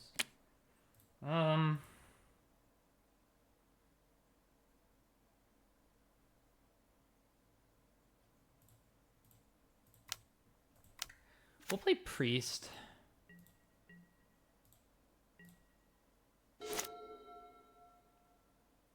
There's a world where if we're not dead, we can land double creature priest into something. Okay, Screaming Nemesis here is lots of damage. They also have a Monstrous Rage or a Reckless Rage.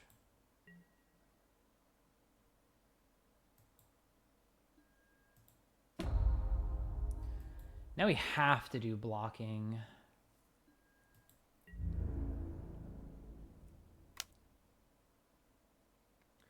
This is 4, 5. Oh, okay, well, they're doing that now. Yikes. Am I dead? It's gonna be a prowess trigger. This is 3, 4, 8, 10, 13. I'm not dead. I was very close to it. And I have no creatures. I'm dead.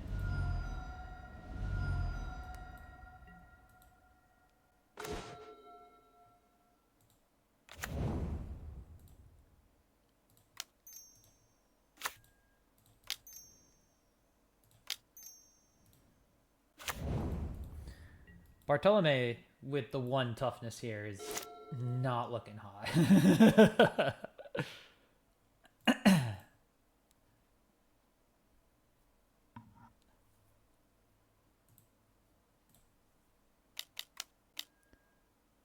With Offspring, I am very dead.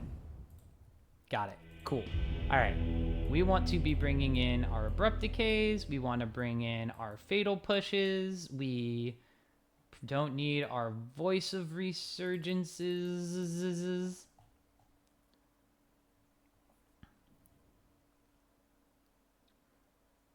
Probably don't need a Tyvar, and we cut 1 more creature, which let's cut Bartolome and bring in a Voice of Victory. Do I want Deep Cavern Bats? They have spells. They're awkward. Voice of Victory survives Burst Lightning.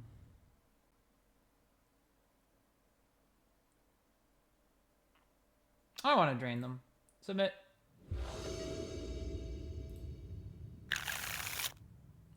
Our content keep didn't work. But we can play Abrupt Decay into Woe Strider, so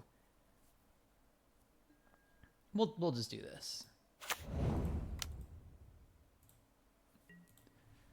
Voice of Victory was also part of the way I won against Mono Red in game 1, so I'm partial to try that out again to see if that was like the sample size, right? Like it was just the one time it was really good. Because that was like the time. No, I have to just pass, right? They could play Manifold Mouse. They play Manifold Mouse instead of Ember Heart Challenger. Then playing the Elvish Mystic, playing the Razor Ridge that gives me 4 mana. I can do both of these next turn. I'm just gonna pass. But yeah, playing Voice into Sephiroth was very good last time. So second command. Alright, well they're just playing double Kamano, so I'll just nuke the one that's going to flip. Getting hard punished for not playing that elf.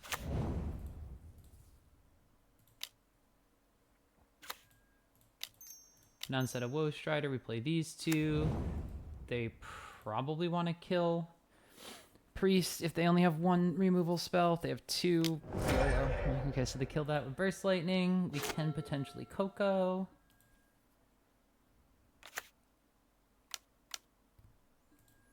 Ember Heart Challenger gets a counter. We chillin'.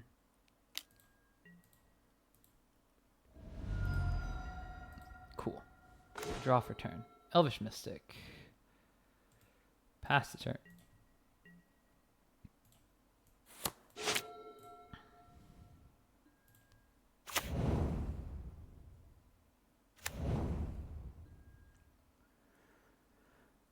Alright, they get the Rockface Village, so they get to... Oh, okay, they're going into combat, so they don't actually get to do the targeting thing. Surprise, I have a Collected Company. It is going to get a Extraction Specialist.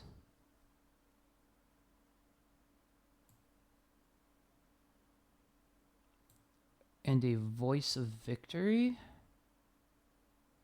Specialist then gets back Priest.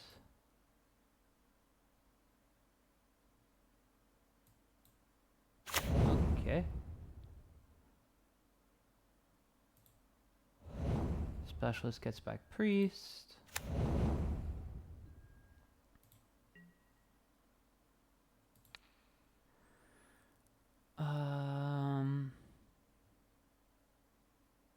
I block like that. They Monstrous Rage, it still dies.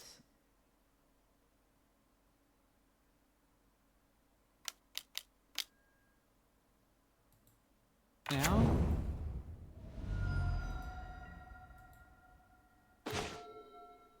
So many Woe Striders, man. Whoa.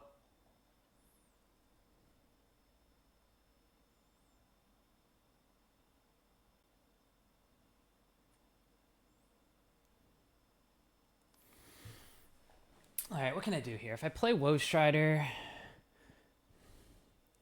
sack Elf and Goat.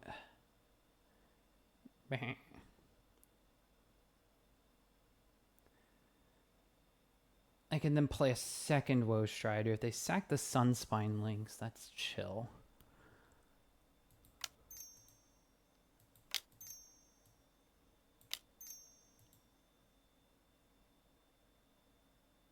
Oh.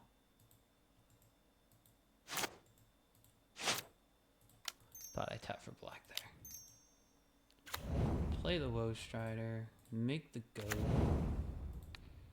Activate. Sack. Do you want to get rid of your mouse or your links? You get rid of the mouse. I can play second Voice. I can play second Woe Strider. Woe Strider double block kills this. Voice Woe Strider block kills that. I think I just go here.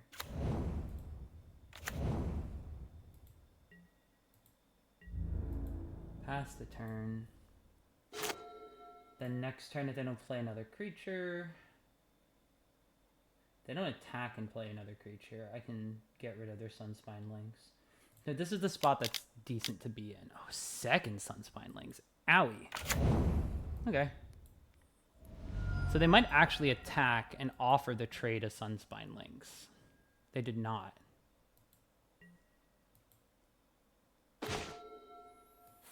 That's a lot of Woe Striders. If I play Elf,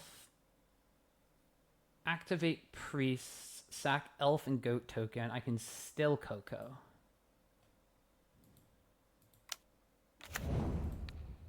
If I draw Coco.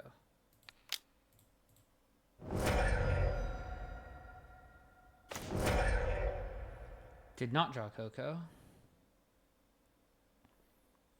Don't want to shock myself.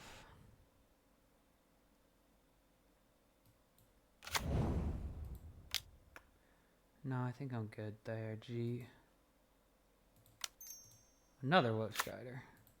Sure.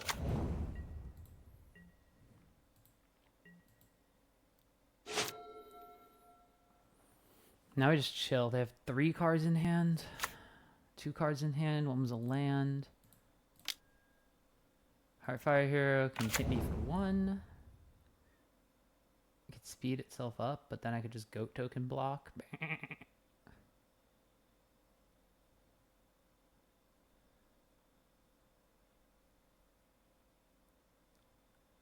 I triple block this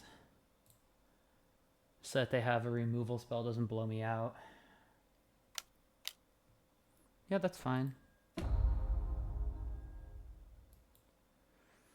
Monstrous Rage would bring it to 6, so if I block sack, I'm still at...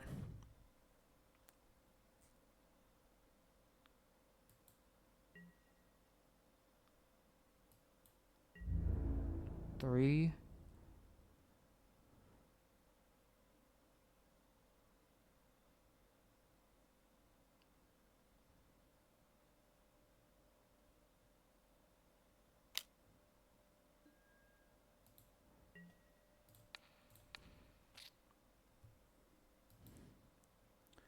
They only have one card in hand.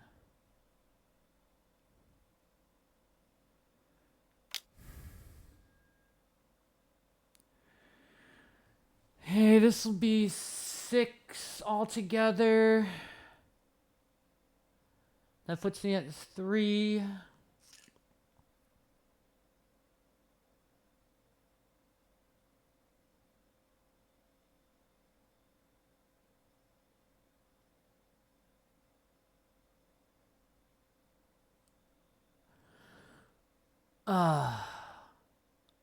Okay, thinking time. If this will be 6 damage, I'll take 5. That puts me to 4. It goes back to being a 3/3.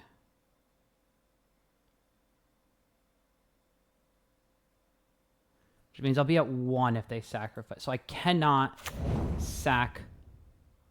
block sack here.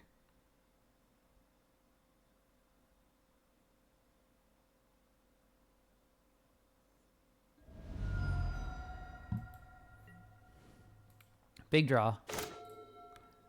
Not what I was looking for. Oh, okay, this guy's trample.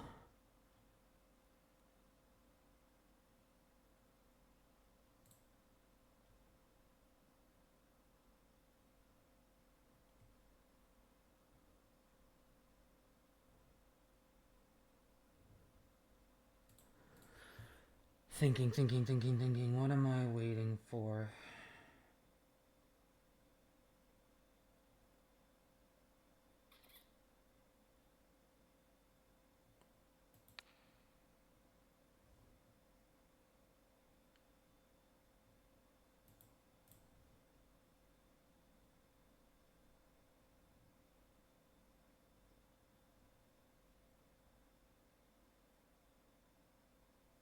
Attack first. 2 mobilize triggers. That's fine.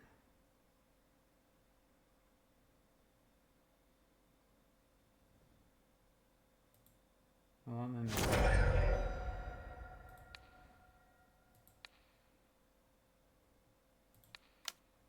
sack.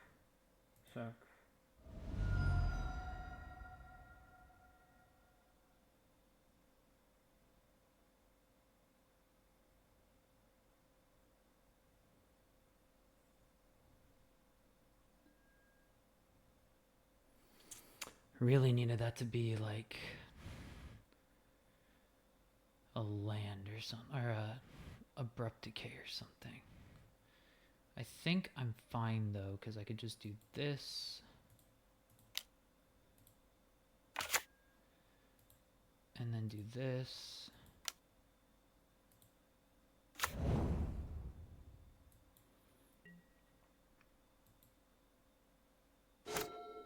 No, I need like a cutthroat or a Sephiroth or something.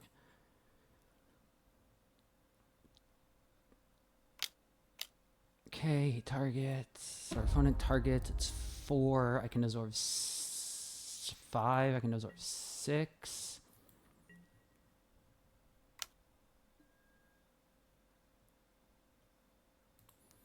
Alright, I'm just dead to pump spell or burn spell. Like, there's nothing I can do about it. I'm dead to pump spell. I'm not dead to burn spell. Okay. Match is tied. 1-1. Oh, these are so difficult to navigate.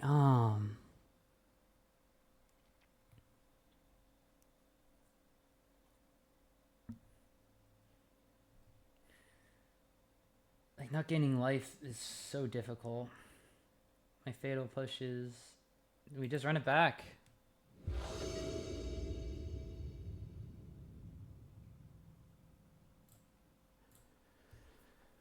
Okay. Awful hand. Mulligan.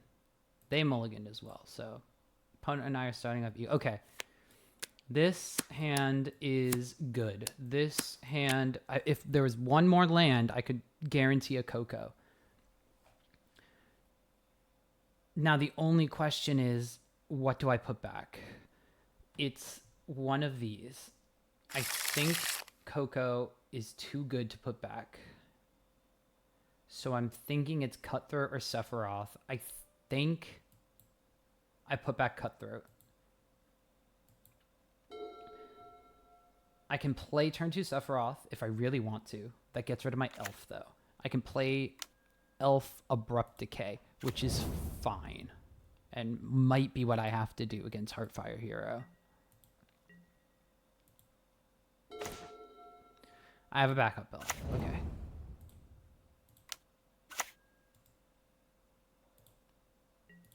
If my elf survives, I can play elf and Abrupt Decay next turn. Oy vey, ya ya.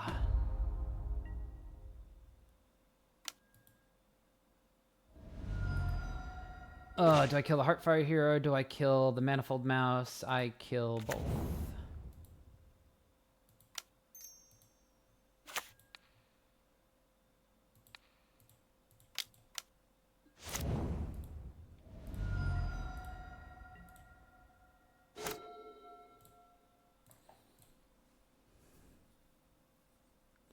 This would be a great spot for opponents to just have, like, Monstrous Rages.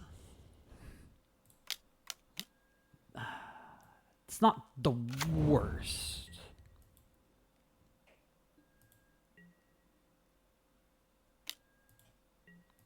Take 5.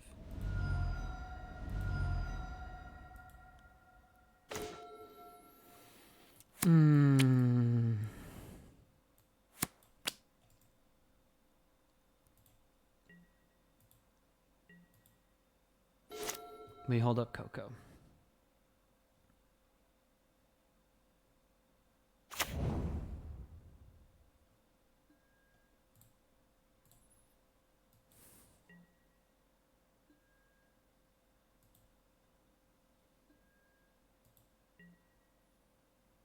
We're locked into Cocoing.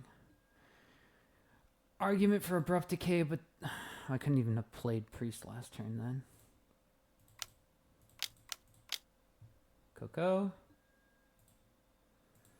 It's not the worst Coco in the world. It's not the greatest. I kind of would have loved that Fatal Push.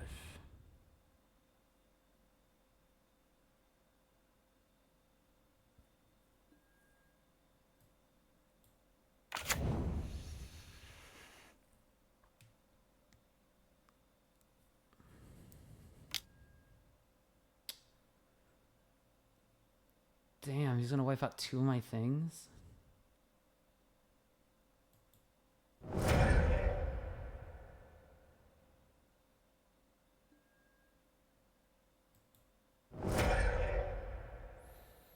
That's not good.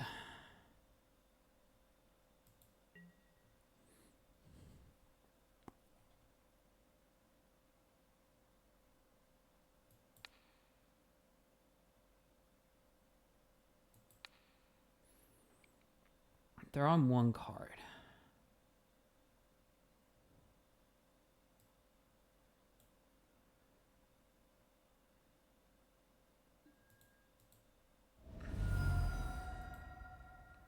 They didn't shoot me, so I can still gain life.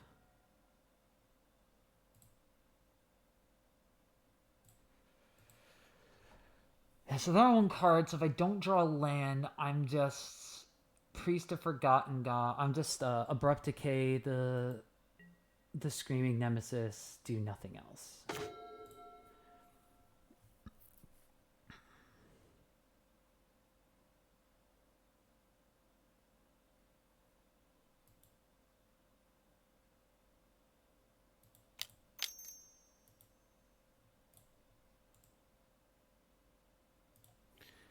Now I'm on Voice of Victory.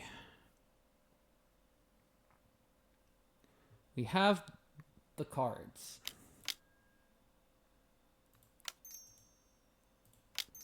Forcing me to Abrupt Decay now. Okay. Oh, they can make a 2/2 double striker. Or they can play a 4/3. And they can make a 3/3, a 3/2 double striker. They are not.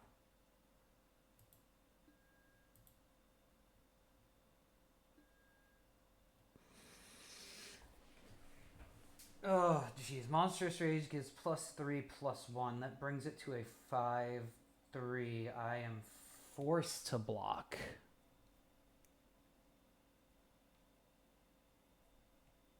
Or I die.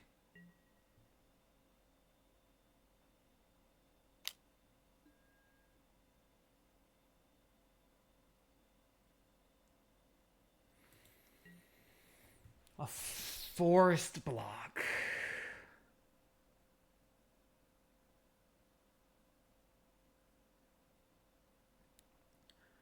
What are the chances that the card they drew for the turn is Monstrous Rage or Lightning Strike?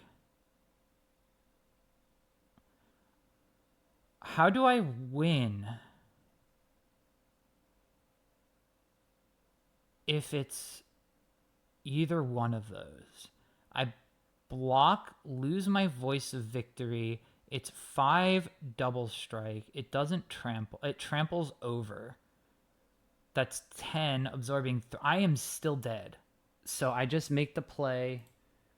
I'm dead to it regardless. So I make the play that potentially wins if they don't have anything.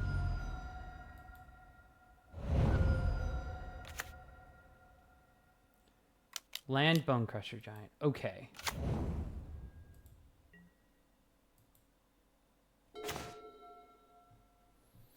Gek, come on. Okay.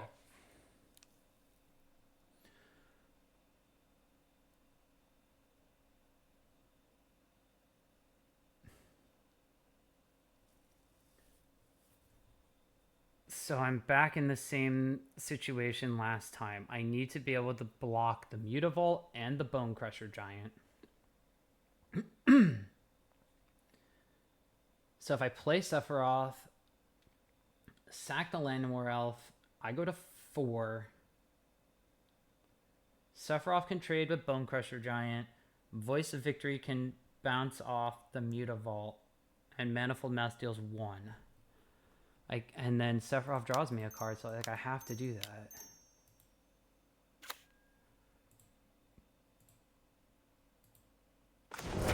Doesn't draw me a land.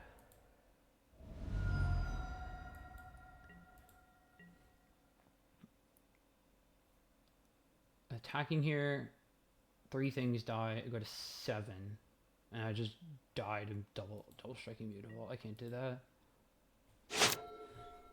I don't think I can win, though, because my line right now is Chump Block Mutavault. Voice of Victory dies.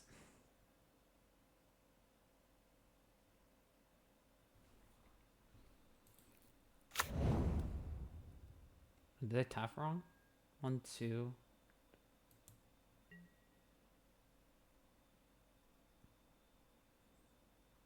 Okay, they give that double strike.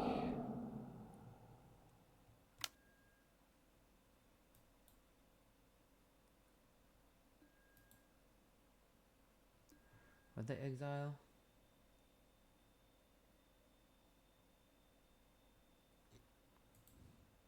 Land.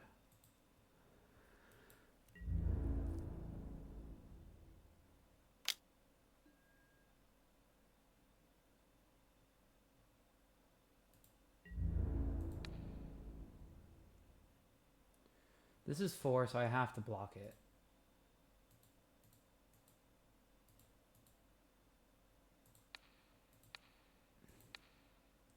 This is 3, I go to 1.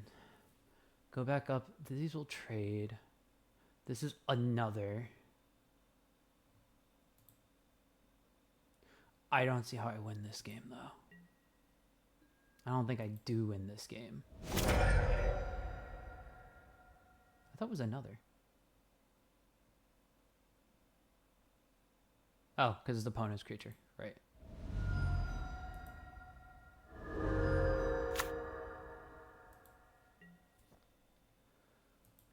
But I'm on 2...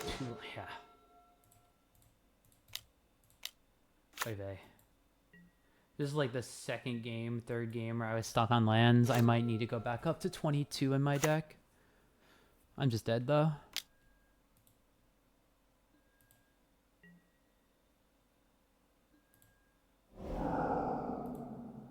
Oh, I'm just super dead. Ooh. Duh.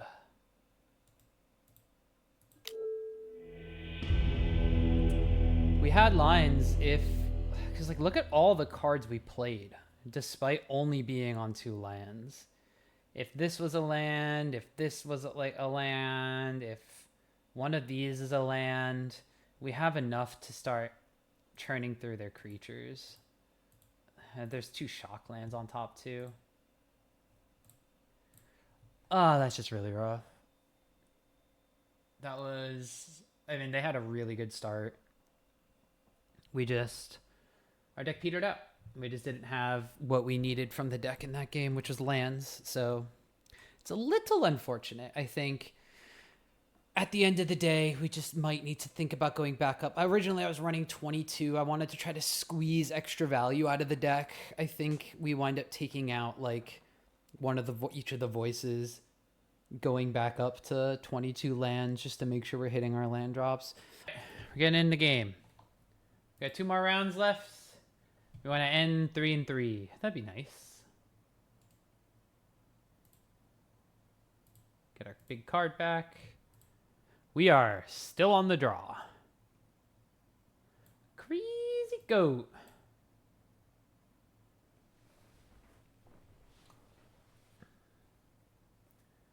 That's right. Didn't want to be on the plate anyway. Humph.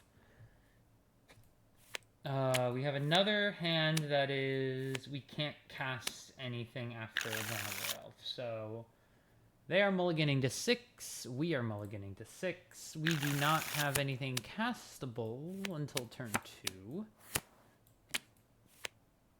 They mulligan to 5. So we'll keep... We'll put back our uncastable Tyvar. All right, Crazy Goat, what you gonna play?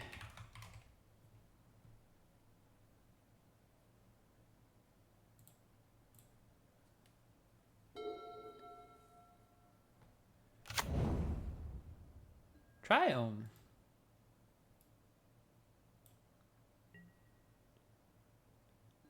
Are we Niven? Yeah, we drew a Voice of Victory. I'm done for that.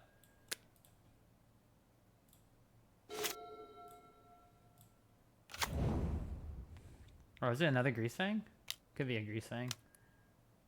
Oh. We're flickering things.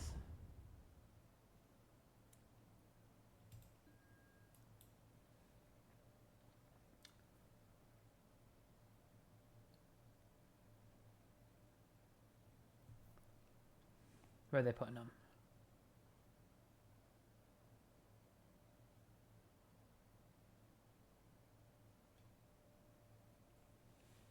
One top, one bottom.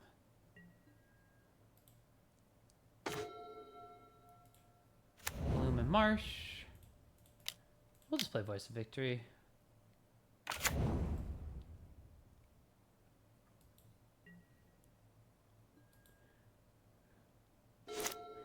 Next turn we could just play Zulport Cutthroat if we don't want to take damage. Okay, they push. Now I think we just play...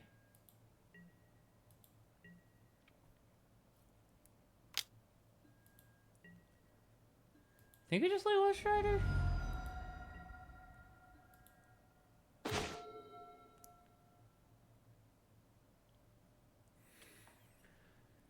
Yeah, because we can Extraction Specialist now, bring back the voice, Woe Strider next turn.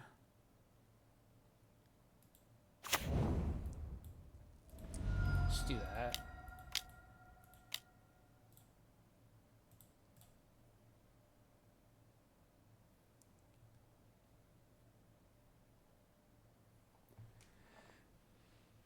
So we can Woe Strider, Extraction Specialist, attack in with Voice. We could also just play Cutthroat and Priest. Attack with Specialist. They block, we drain them.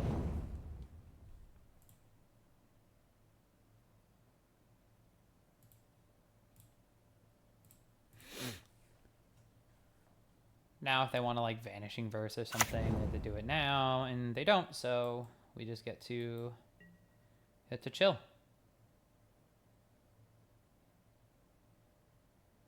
They like Fatal Push the Voice of Victory again. That's fine.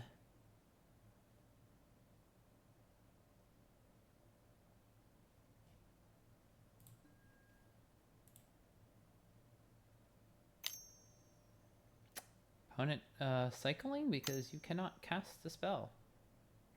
They looks like Grizzly Salvage mana. But you cannot cast the spell with this Voice of Victory resolved. You needed to do that in response.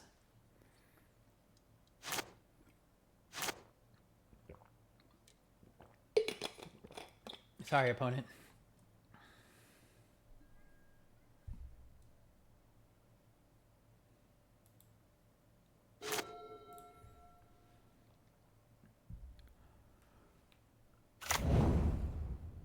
Could have been Cash Grab.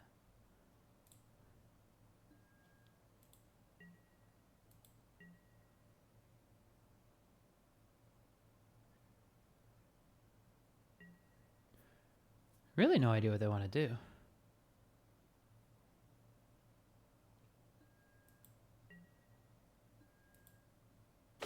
Bokeh?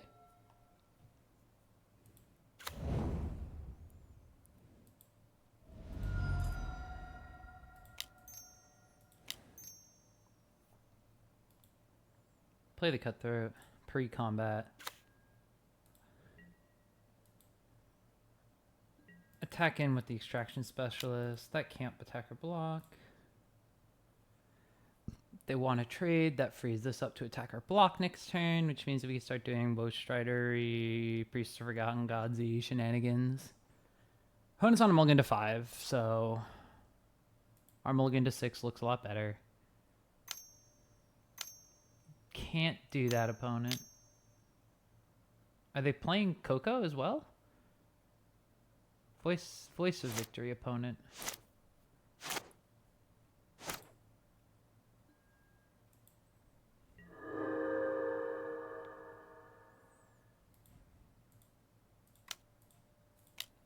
We'll play Priest. Pass the turn.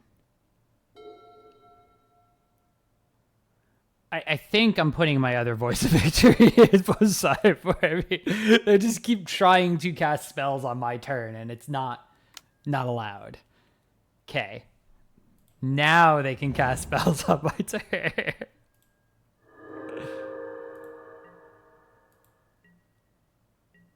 But now they don't have 4. Maybe they're doing the 2 mana one instead. Crazy goat behavior. Crazy goat behavior.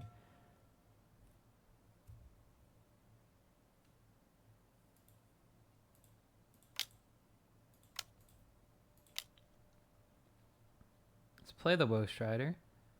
Whoa.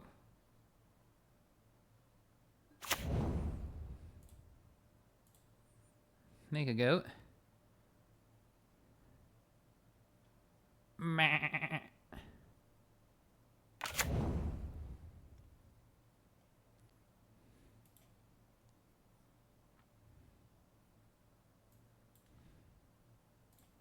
Play the Elvish Mystic.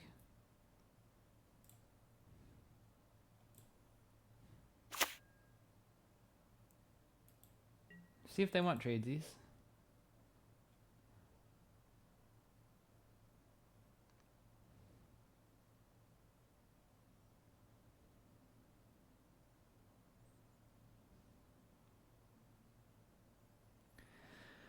Probably should have attacked first. Okay, now you can do something, opponent.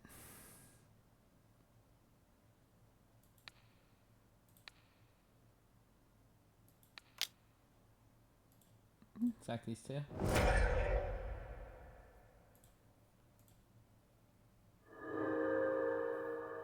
We draw. Okay, we just draw a land, so it's not really losing anything. I probably should have done this first. Nah, we want down the bottom. Okay. Yeah, I lose my mana. Now they have no blockers, so we swing for 4.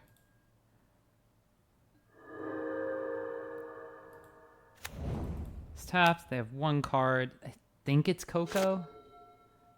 Not 100% sure. But this is 7.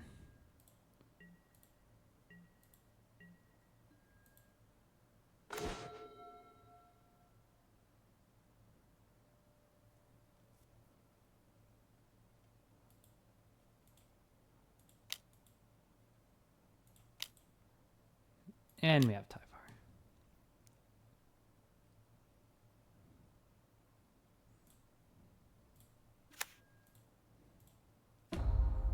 Mill with Tyvar.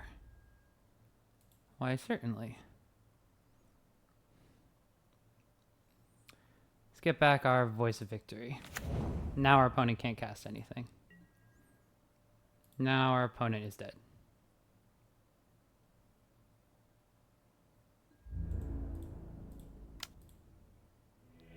Great. Well, that worked. Our opponent didn't do a ton, but we sure did. My opponent keeps trying to play things at instant speed. They are also on an Abzan deck. It might be Yuna. It might be Greasefang. I'm not entirely sure. I think I want my Voices. I don't think I want my Bartolomews. This card is unfortunately disappointing me right now. I think between Sephiroth, Priest, and Woe Strider, I have enough stack outlets. This may just wind up being extra lands later on.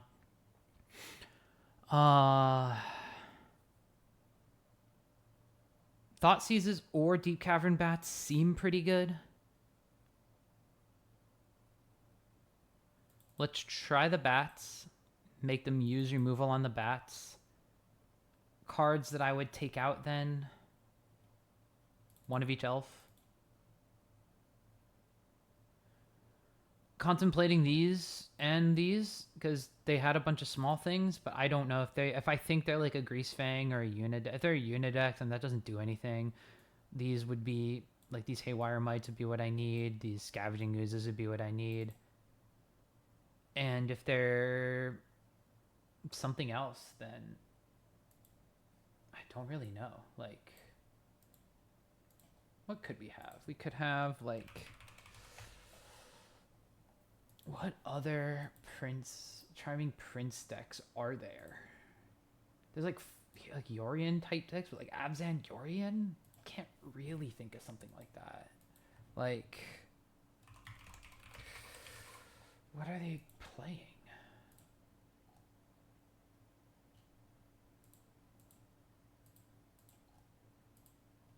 I think this would be fine.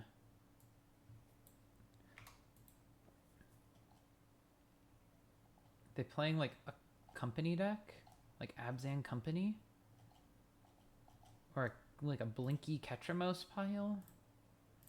Are they trying to like blink their overlords? Do I just hedge that they're playing overlords and put Haywire Might in instead?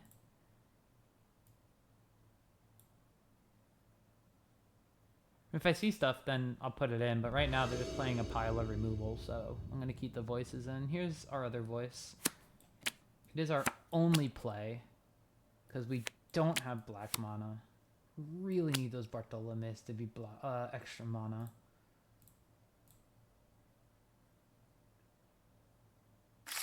Yeah, I think we just... Okay, then mulligan to 6. We're just going to play Voice of Resurgence and see if that's enough.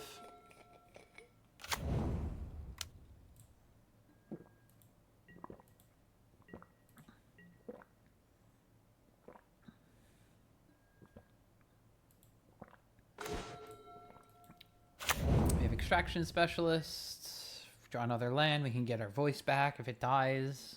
I like that loop.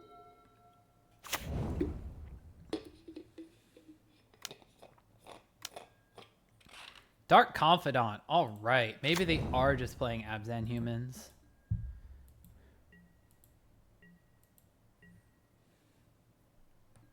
With a lot of removal.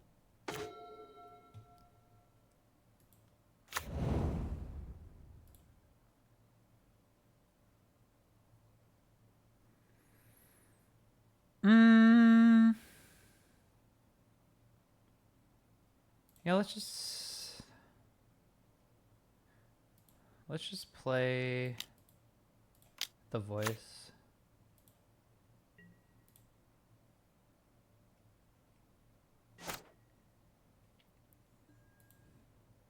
Charming Prince.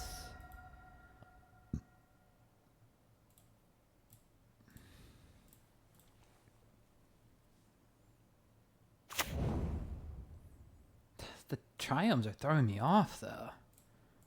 And it makes me think they're playing bigger things. Okay, they pushed it. I'm okay to let their Confidants stay.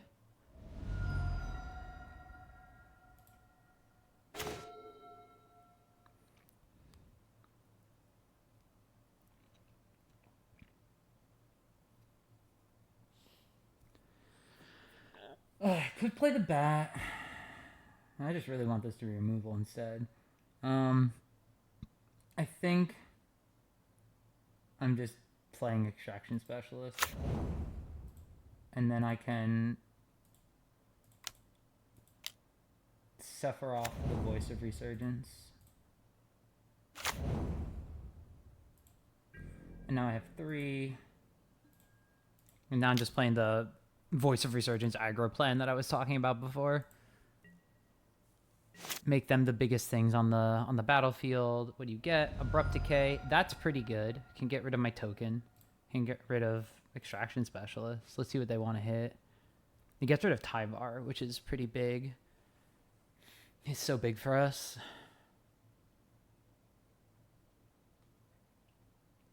I think at this point, if they attack with Dark Confidant, I just snap block with Voice of Resurgence. Siege Rhino! They're just playing Abzan good stuff. All right. Siege Rhino.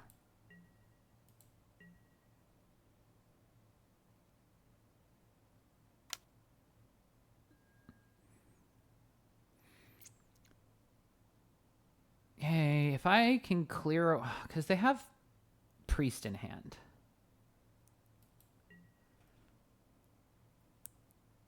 Do I want to block?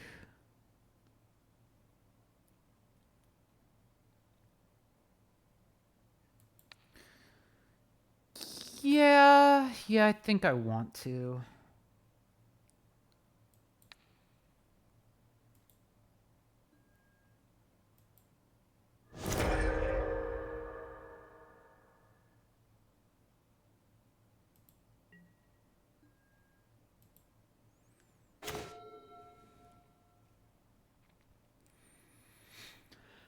Okay, so what to do?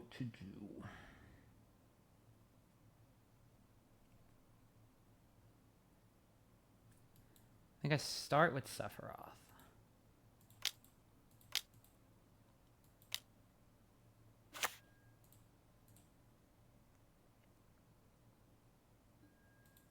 Get rid of that guy. What do we draw? Oh, we drew the Zulper Cutthroat, okay.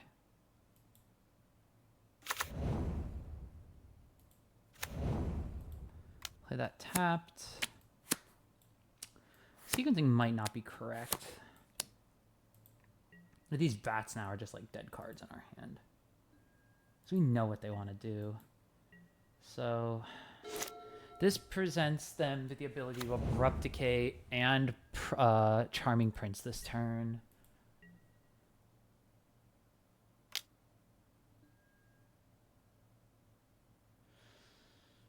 If I double block, they Abrupt Decay one of the elemental tokens, and I think I'm okay with that, because then my Sephiroth lives, and I just Tyvar back a thing, and now I don't have to worry about the priest doing this.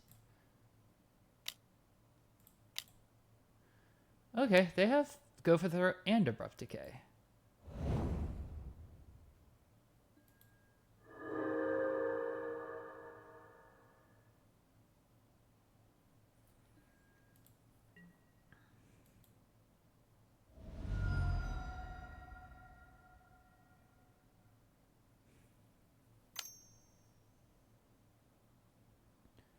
Okay, that gets them to pull the trigger on the Abrupt Decay.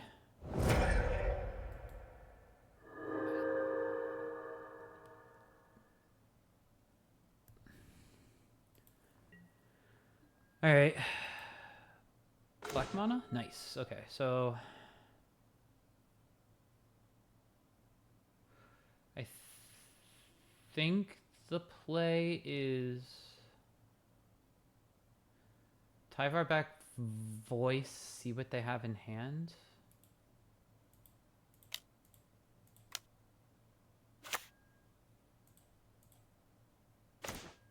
Nice. Get to go for the throat. Shock this in.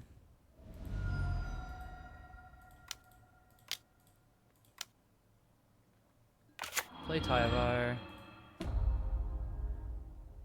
Yes. Tyvar's back. Voice of Resurgence. You have a Woe Strider, Extraction Specialist, a bunch of things I can't get. Okay. And now we just pass. They can attack my Tyvar. I think I just block with Voice, and then I play Woe Strider, Zulfort Cutthroat. They flicker their Siege Rhino.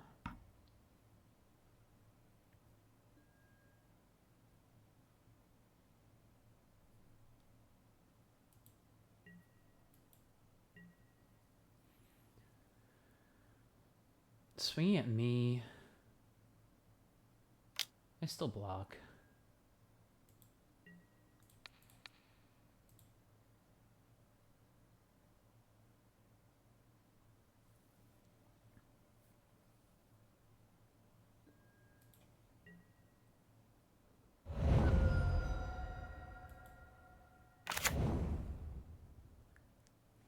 They flicker their Siege Rhino.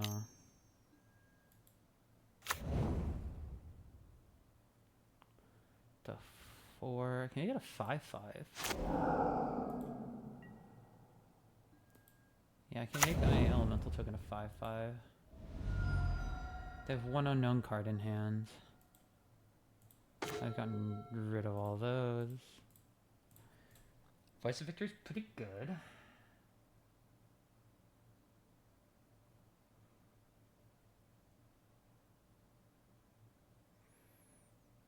Okay, so I think it's still just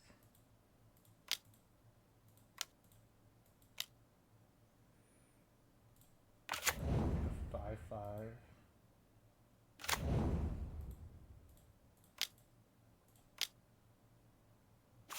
Force them to decide if they want to block or not. And then I untap my 5/5. Basically what they did. Smile.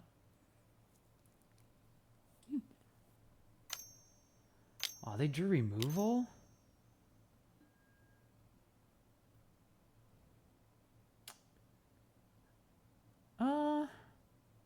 That's gonna stink for this, because now that's 4.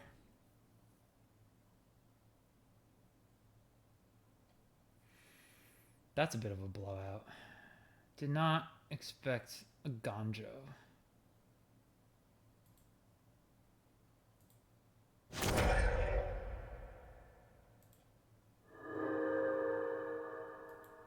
Coco? No Coco.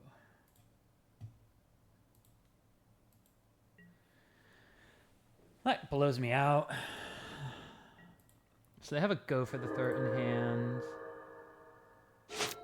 Oh, I didn't activate my Tyvar. Oh.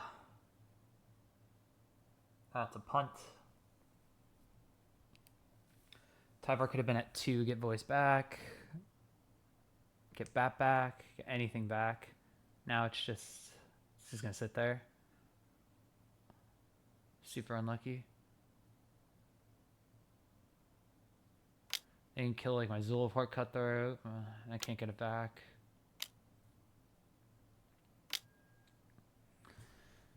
Alright, well they're playing second Siege Rhino instead.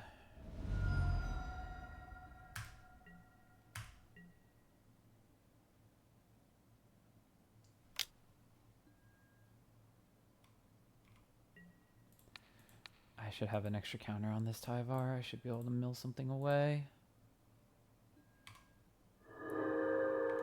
Coco?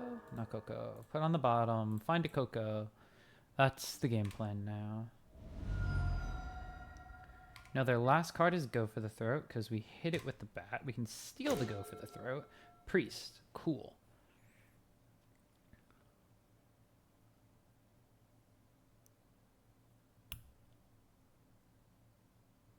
We're at 8. We need to do some blocking. So we are going to... What are we going to do?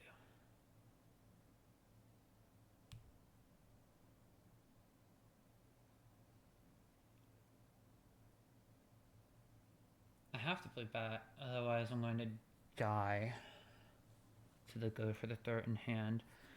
I could play bat. I could play Priest, but that doesn't do anything for me. Start with bat.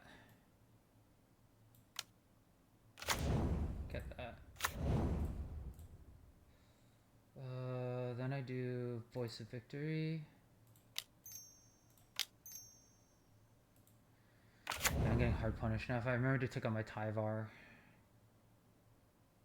I could Priest sack one of them. It's just support, Tom! Tyvar. That would have been great. Charles! Thank you for the follow! Thank you for watching, and thank you for just supporting Tom. Let's have the bat. Yeah, that would have been...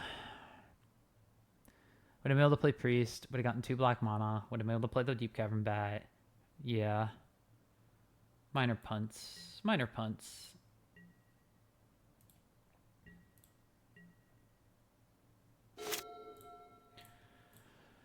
So we have to do some blocking.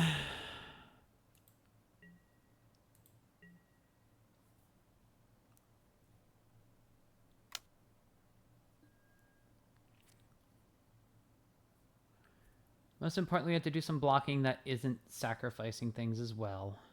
So if they drew a removal spell, we would be at 1. So that's fine. If they drew a second Siege Rhino, we'd just be dead.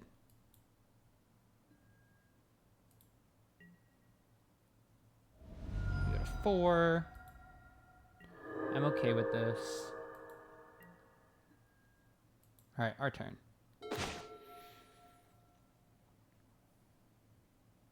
How do we win?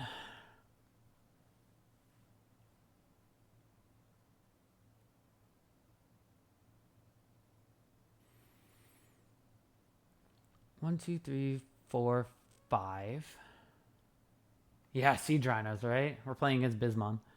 5 mana gets me Low Strider back.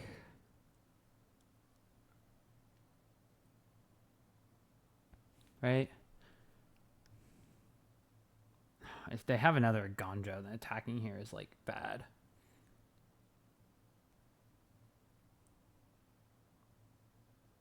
So let's see how bad it is.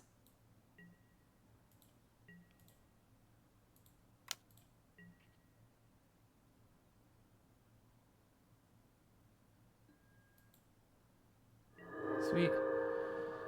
Play this.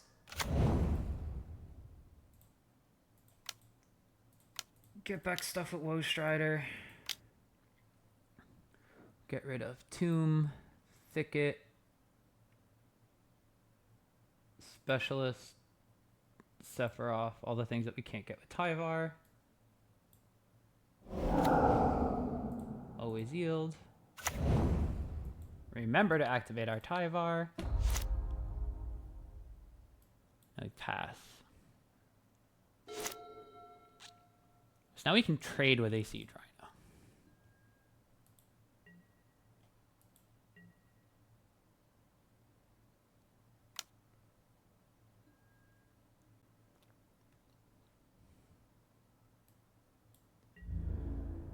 So again, if they're able to kill a thing, this would kill us.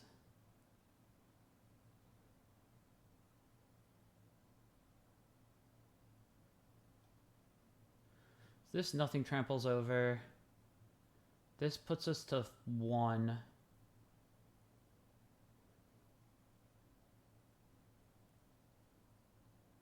Two, 3, 4, 5.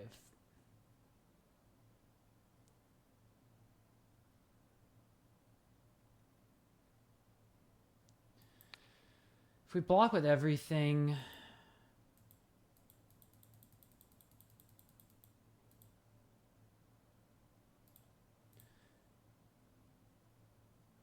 we can get Cutthroat back. This would be 3 damage. Tyvar minus, Cutthroat back. Then what do we sack?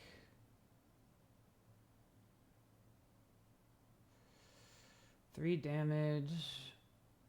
Priest, Tyvar minus, Voice of Resurgence.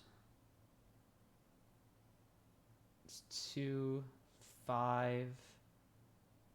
I don't know if that's enough. I think we just crux on them not having another removal spell again.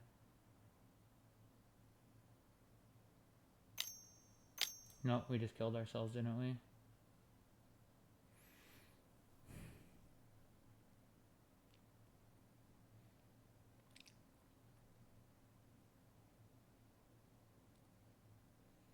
Because we can sack everything, go to 9, right?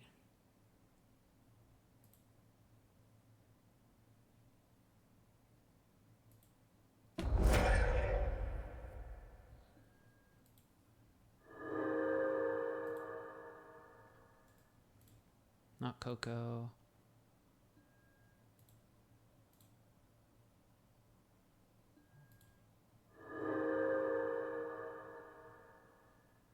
Scry.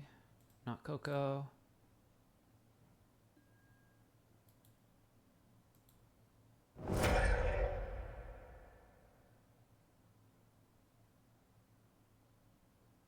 It gets there. Go for the throat back. They go for the throat. We sack. We scry. Not Coco. Go to 1. Not Coco.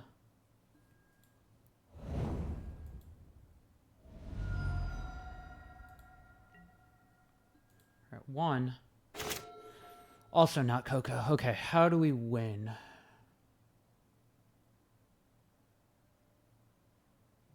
We attack, they go to 5. We minus, bring back Zulfort Cutthroat. They take 2 down to 3.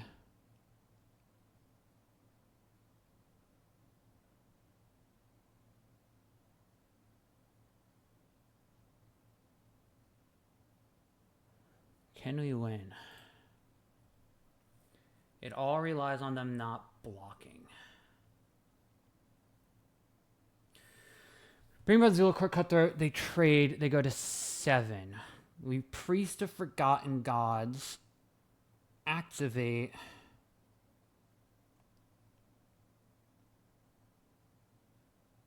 We could Rift Coco.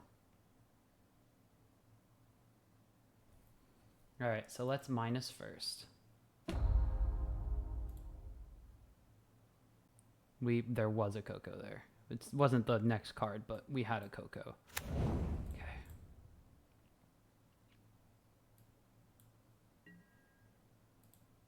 We attack.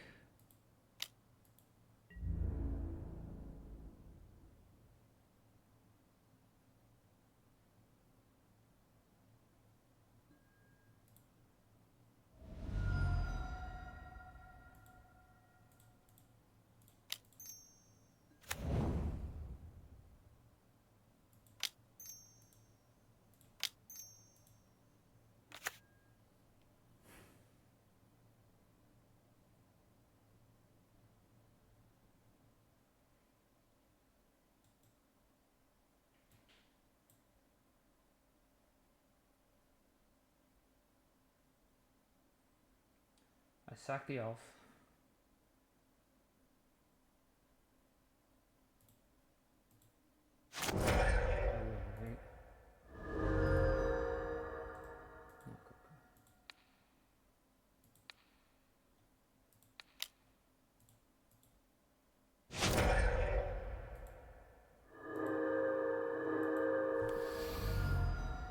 Did it.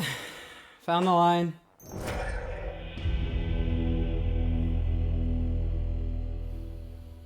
Ugh. Blocking with the trample is so hard though because they're just gonna kill me, right? Ugh.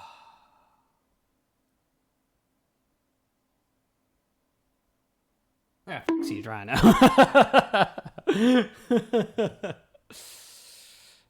We did it. We found the line. Boink. Get our big card back. Boink. Oh man, we have been on the draw for 6 matches. We don't have a black source to play Tyvar, but we can play voice and extraction specialist, so let's try it.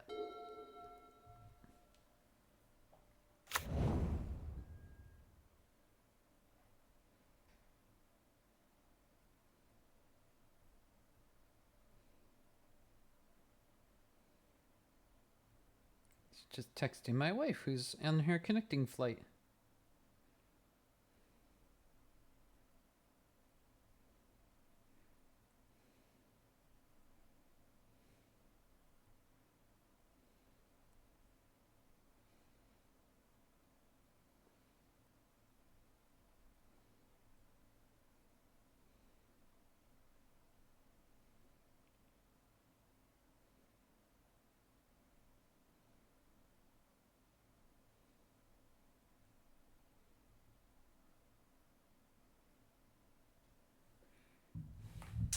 Okay, so they are on, let's see. They were on Is It Phoenix. This does not look like Is It Phoenix. This looks like another Rakdos midrange, which was, okay, so we have our black source now. The Rakdos midrange was rough when they had all those unholy annexes against us, but was fine when we played them with Fable. And the game that they drew like nothing but 2 drops and we didn't have fatal pushes was pretty bad. Oh, Mardu. Okay. Mardu Greasefang?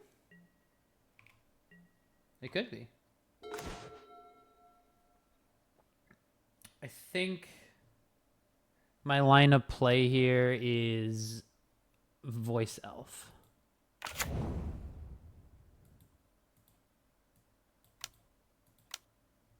Voice.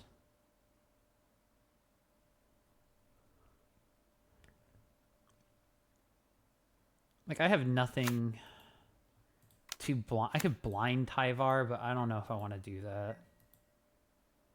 Now I have fodder if I find, like, a priest, and they are Greasefang. This could just be Mardu, like, Mardu midrange, Mardu pyromancer type stuff.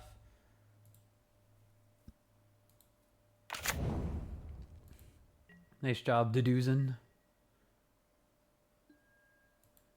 So debatable double block and just, you know, go to town. Let's see.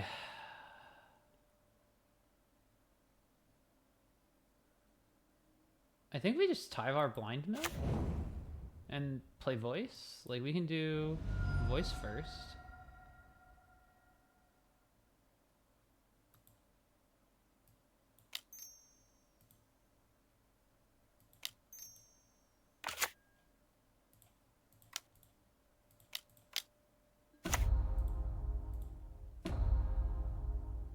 Yeah, let's get back this Priest of Forgotten Gods. And we only have 2 mana, which we can use, but let's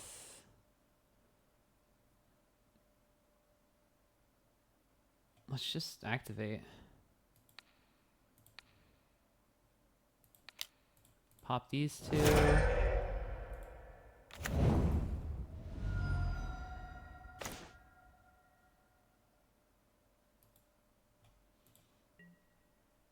Say, this like baits in an attack at my Tyvar. And I have a replacement Tyvar. So if they want to trade their Voice of Victory for my Tyvar, they can. I just have a second Tyvar.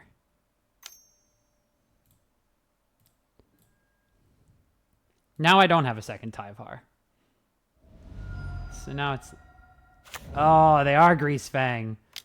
They're Parheliaing themselves. Okay. This wasn't ever going to beat this anyway because of the extra things to sacrifice.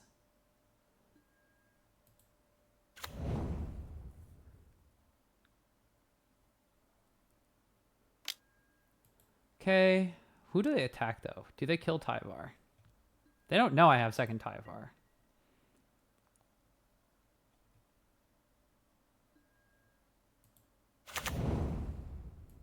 No, they just come. I'll come. Oh, okay. Tyvar. One goes to Tyvar. He's only taking 9.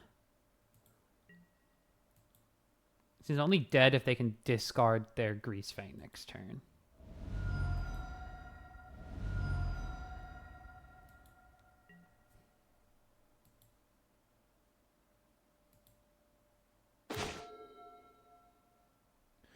But I can't shock in any of these lands anymore, which is a little unfortunate. But let's start by doing...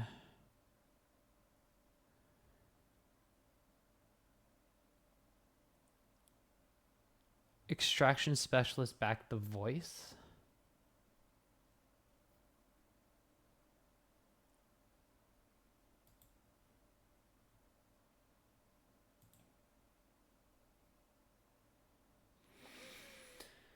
If I draw 2, 3, 1, 2. If I draw Coco, I could like shock myself, maybe kill myself. It's not the greatest.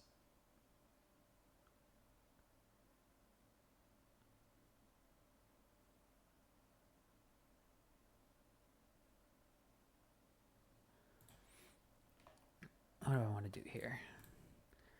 Like, I could attack and see if they want to just trade, and then I'm not dead.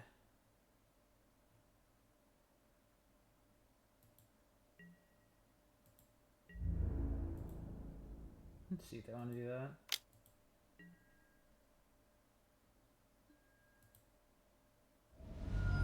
Okay, so now...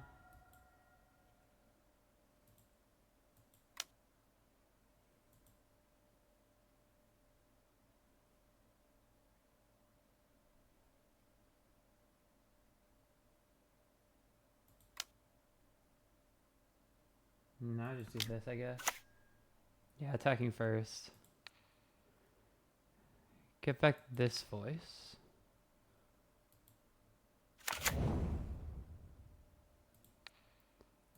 Then we'll activate.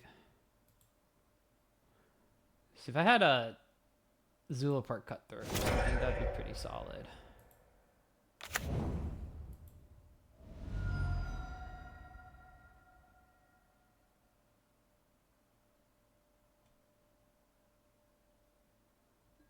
Yeah, they sack the Voice. That makes sense. Get another Priest. I think I just play Tyvar.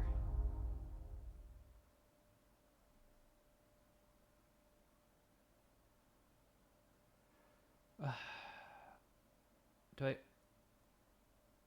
Minus... No, I could just untap Priest, activate Priest, right?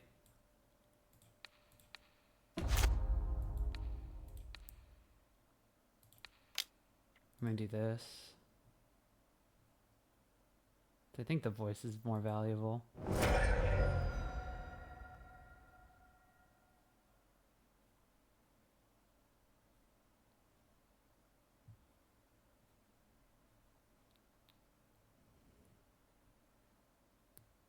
Let's go down hard with a Zula Park Cutthroat.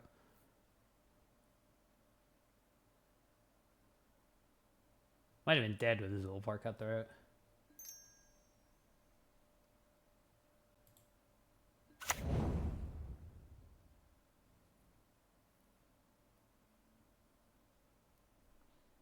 Like, I could do it again.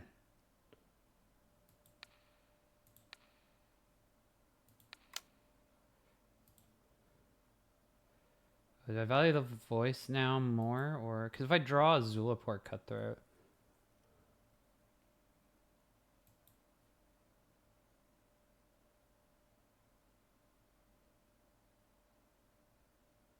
That gives me 2 mobilized tokens next turn.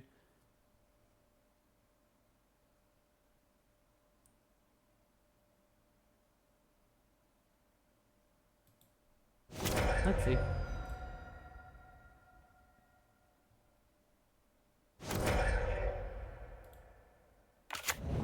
Now I hit the cutthroat.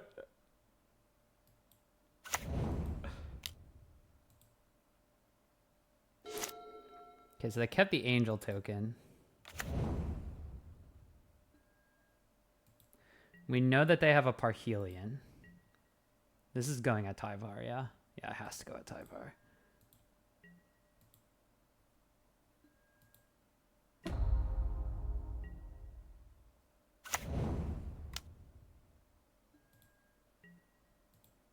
Are they just dead now?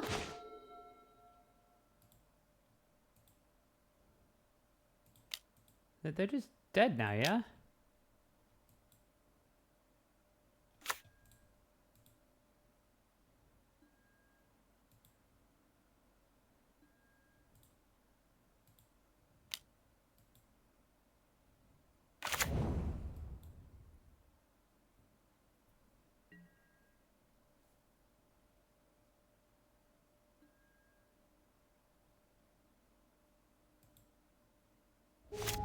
They're just dead.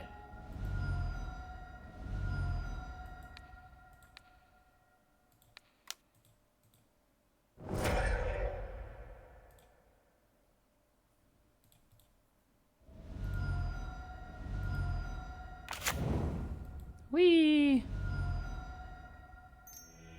How many priest activations did we get there? Like 4? Wild. We got 2 in 1 turn. 3 altogether? And we got 3 in 1 turn because we untapped. So 4, yeah. 4 priest activations. Clear out the entire Greasefang board. Not too shabby. Alright, Mardu Greasefang. We want Scavenging Oozes. I forget how we sideboarded against the Abzan Greasefang deck before. Unfortunate.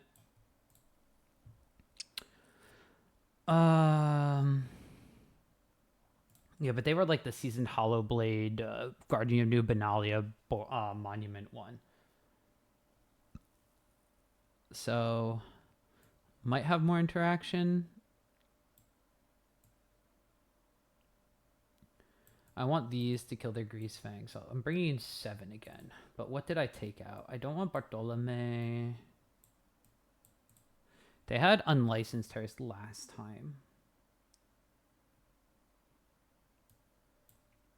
Trying to grind them out. They have removal from my elves, so maybe I take those out. And then, what were my last cuts? I think it was 1 Tyvar, because they're attacking my graveyard if they bring in Unlicensed Hearse and stuff. I forget if, I think I might have cut all the voices actually. Just doing this brings me to 29 creatures is still fine. Like, this was very good that game.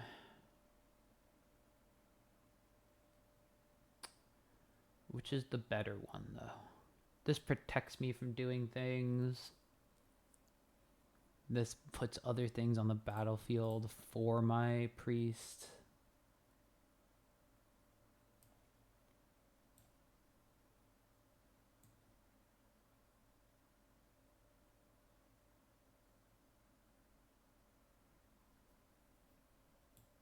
It's also an argument to put in Thought Seizes, but I think I'm just going to roll like this. We played against the Abzan one. They put in so much interaction against us that we just had 2 land and a scavenging ooze and we soloed them. I don't know if that's how this is supposed to go.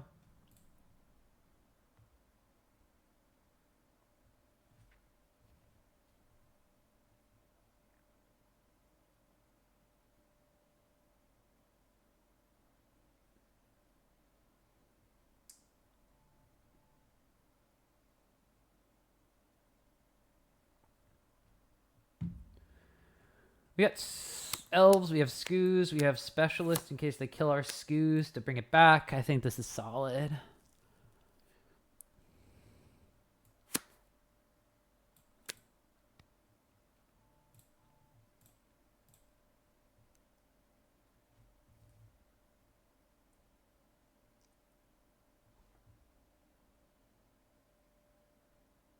Yeah, MSI finals are on. Probably gonna watch that after this.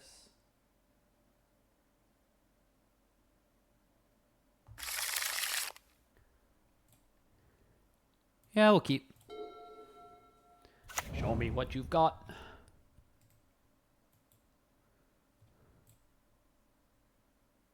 Hylian.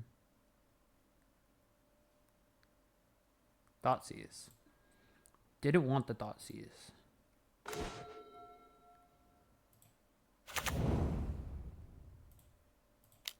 Bloom and Mash. I need to remember to sit up. I keep gamer slouching in my chair. Bloodtithe Harvester. No, just Fatal Pushing the Elf. That's fine.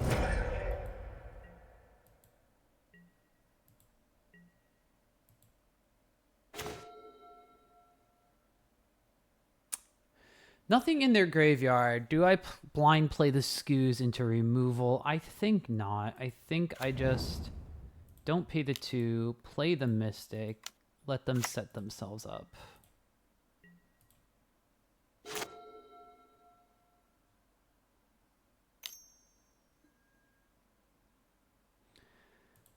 Well, now I can Tyvar back the scoos.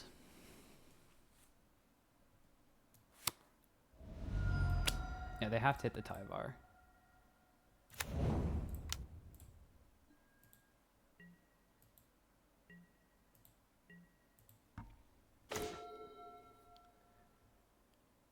So now I will play... I can play Skews and Priest. They don't have anything pressing, but they could Thoughtseize themselves Greasefang. So I think... we'll just shock for good measure.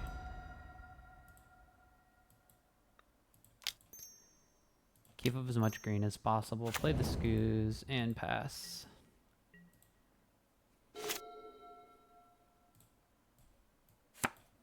Got a lot of Skews protection.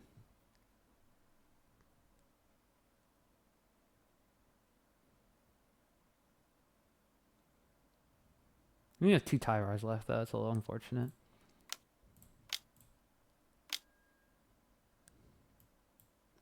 Get a Fable.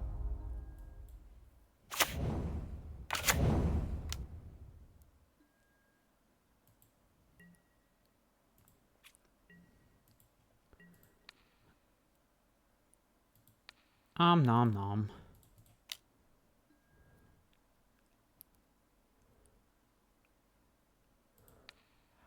I don't know if there's anything that cares about their graveyard, but just in case. That's pretty good.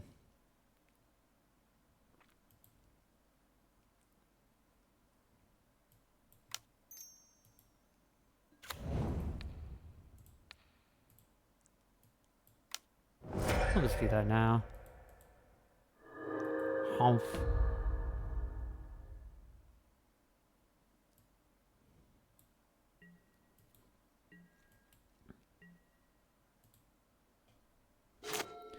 No need to attack. Keep back a blocker.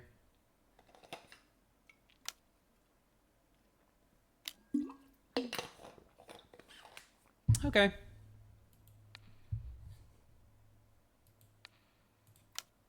Need something there. Exiling kind of sucks because We have the extraction specialist. They just do the exile or removal. So we missed like 3 free damage. We're on 2 cards left though. I'm not too worried.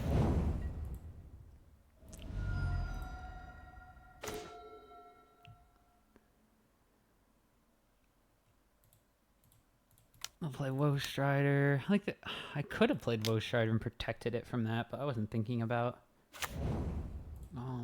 Vanishing Burst from them. I really should have been though. But I wanted to get rid of the Fable. There's no harm in getting rid of the Fable. I get hard cast Parhelion next turn. Or this turn if they attack. Boat!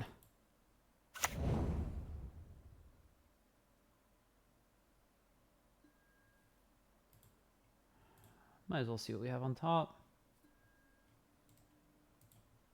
No thank you.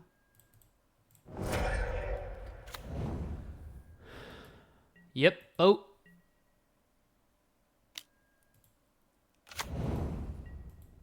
Forgot about boat.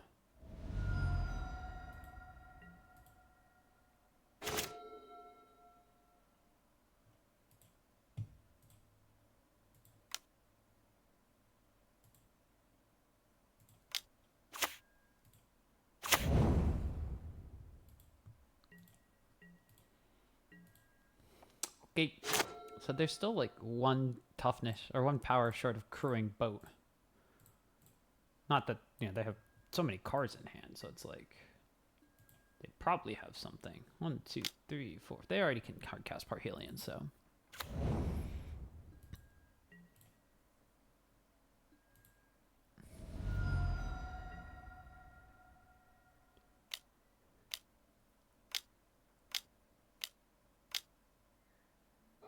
Parhelion! Nice. Now we just keep them off creatures, I think. So we can like float, float, sack, sack. Tyvar's pretty nice.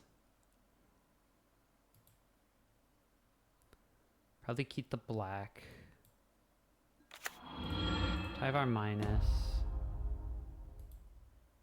We only have elves to get back. It's a little unfortunate.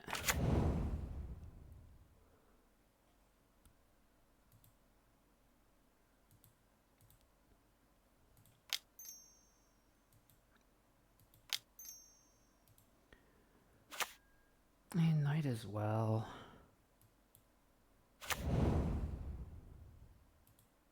What was our other play? Our other play was...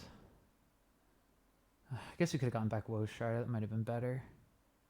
Fix our draw.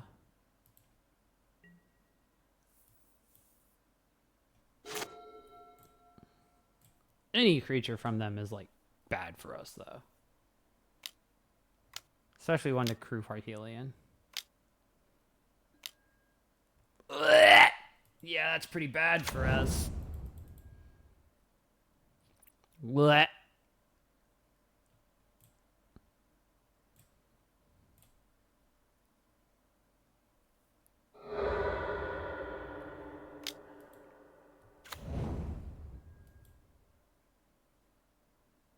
Oh, and they get some delirium.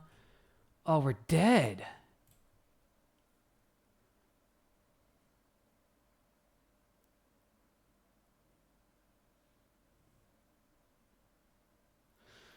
I guess there's an argument for untapping the priest. Man, I misplayed that.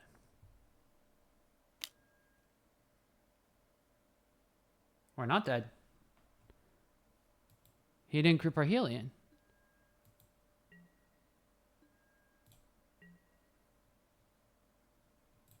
Parhelion kills me.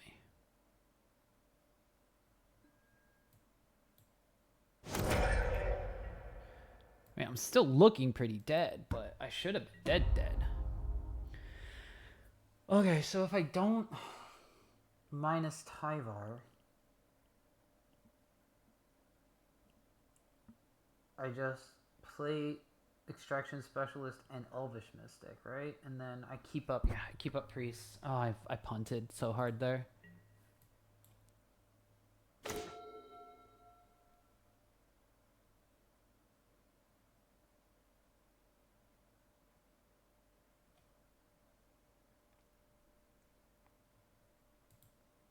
No, okay, so opponent had to attack with FOMO. That's what I was missing.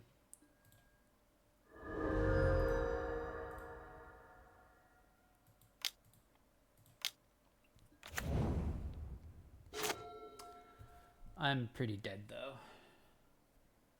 Might just want to concede to save on clock.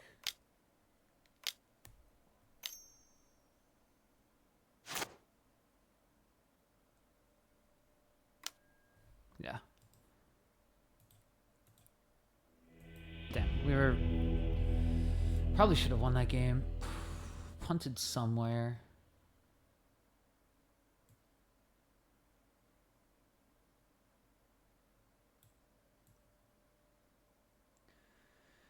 You could bring in 2 Thoughtseize, but if it just gets rid of artifacts or Greasefang, do I just want to ring in Fatal Push? Deals with the voice. Yeah, I think I just bring in the Fatal Push. Take out the voices of my own.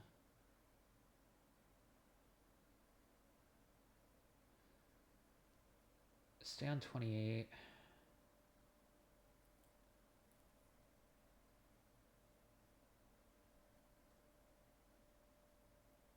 I'm so down on low-end creatures. So maybe cutting Sephiroth is the play. Or cutting the Extraction Specialist is the play.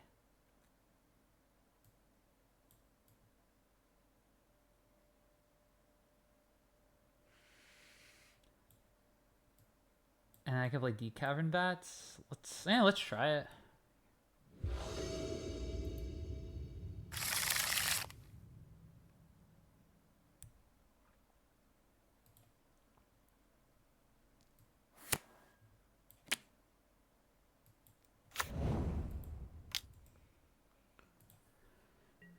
Play the Temple Garden. I'll Blooming Marsh Deep Cavern Bat, see how bad that is.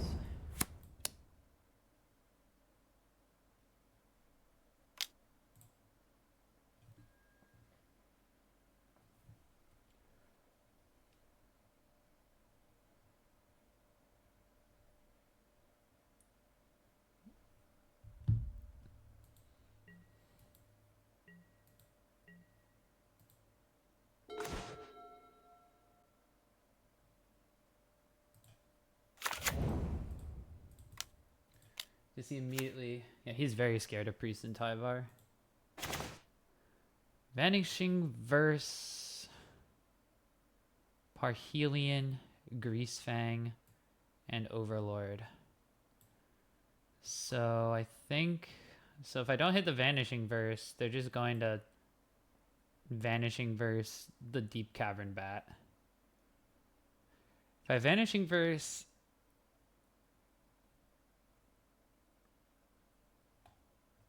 Parhelion or Greasefang, then they like if I take it, then they just use their turn doing that instead of Overlord.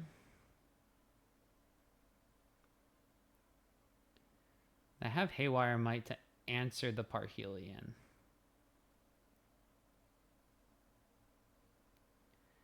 I think I just make them use the Vanishing Verse.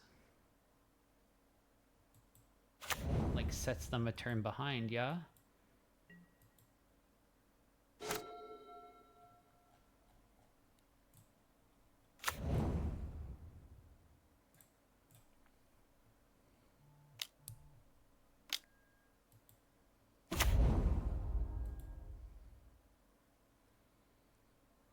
Payment Priest, damn. That sucks for me.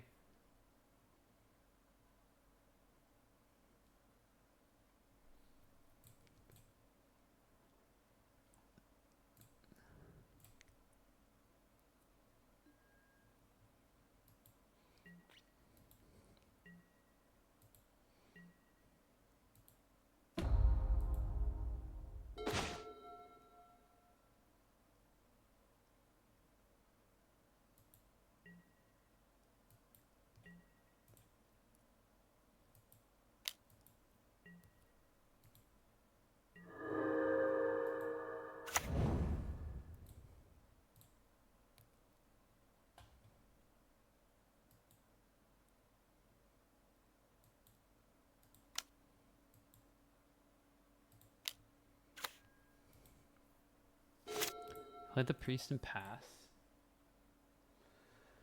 I was thinking of grabbing the verse, but then he just gets to free roll the overlord into milling over. And did they mill over another Parhelion? I know they had no way to discard it right now, but like they could, yeah, like they could Thoughtseize themselves. But now they're gonna Thoughtseize my Haywire Might, so now I'm dead.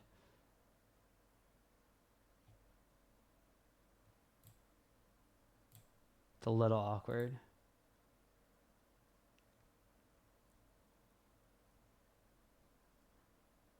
I think I like Tyvar.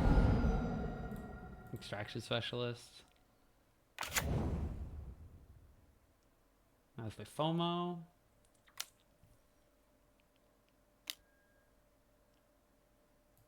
Okay, they're just Vanishing Versing.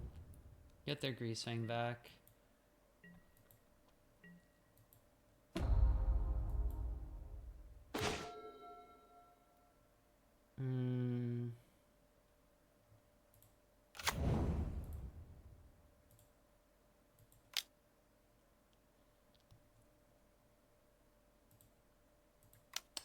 I'm looking pretty dead now.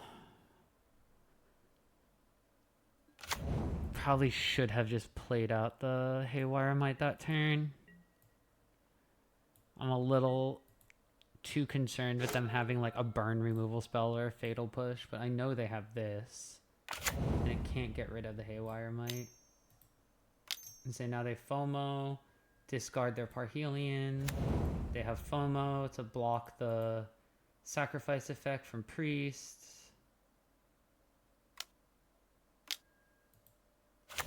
And I have Unlicensed Hearse. Yo, they got everything.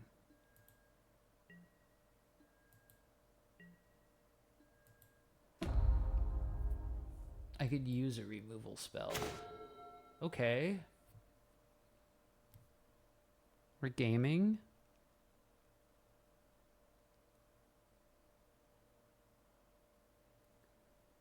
I do it now. If I do it now, there's the chance that I get...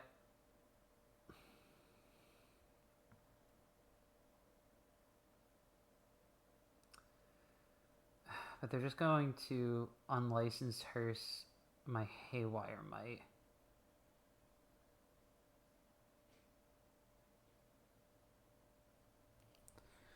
I think I just still do it now, though. There's a chance I hit another Haywire Might.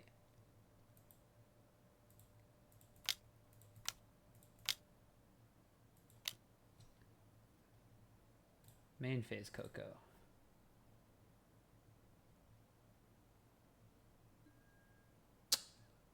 Did not hit another Haywire Might.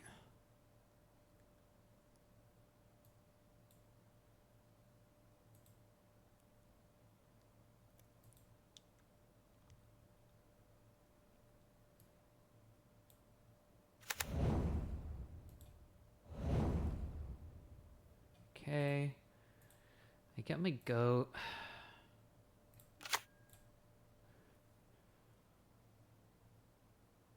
If I do this,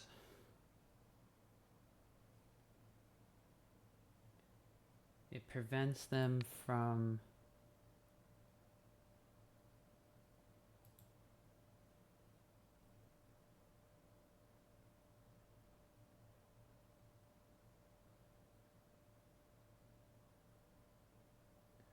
Does it prevent them from doing anything? If I activate the priest, sack the Woe Strider and the goat, they could activate Hearse, crew the Hearse, keep the FOMO. If I draw a Fatal Push, it kills it.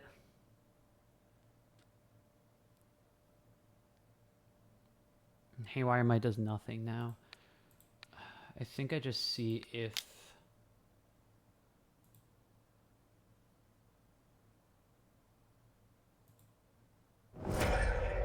they do it.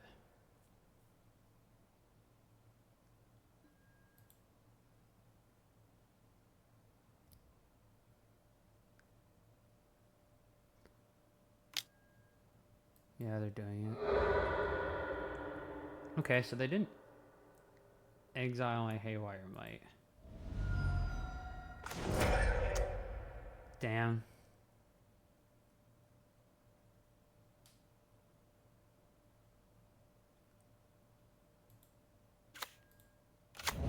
On top lane goes hard there.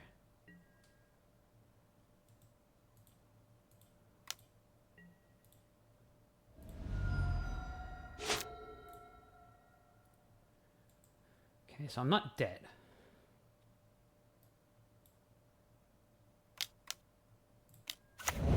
Get Greasefang, get Parhelion.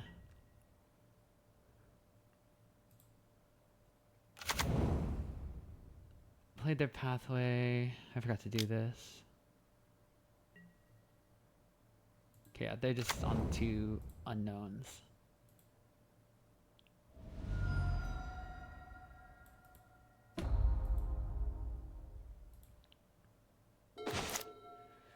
All right.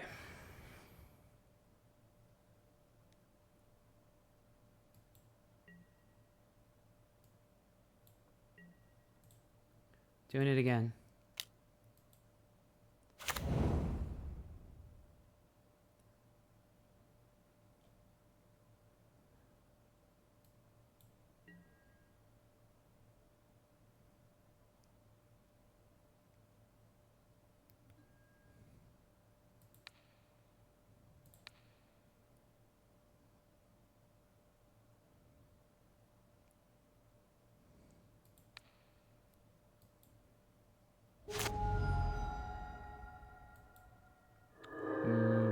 Did I want to do it there? Do I want my mana?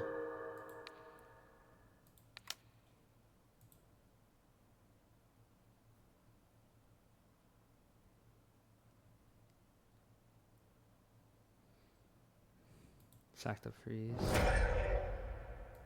Hope I hit something good.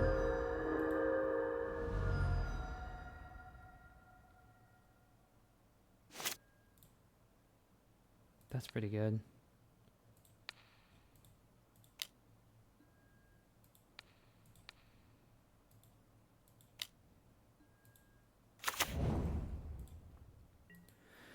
Oh, I have to deal with an overload of the Bailmerk.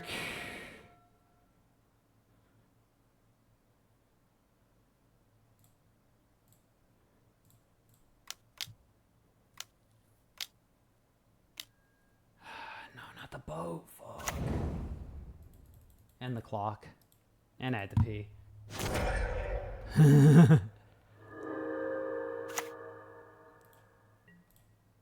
Alright.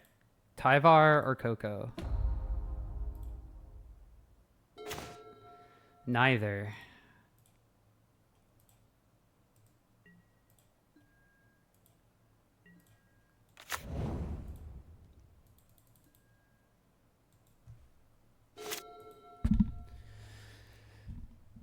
We have 3 Cocos left. We have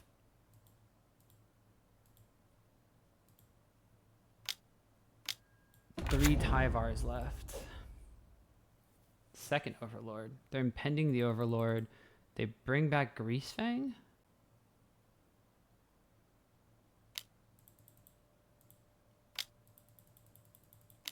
Is Greasefang hers?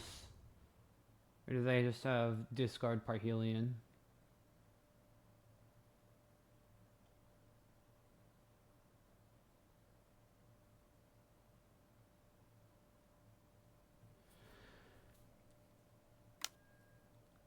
Yeah, they thought Caesar on Parhelion. That's 5, 8, 13.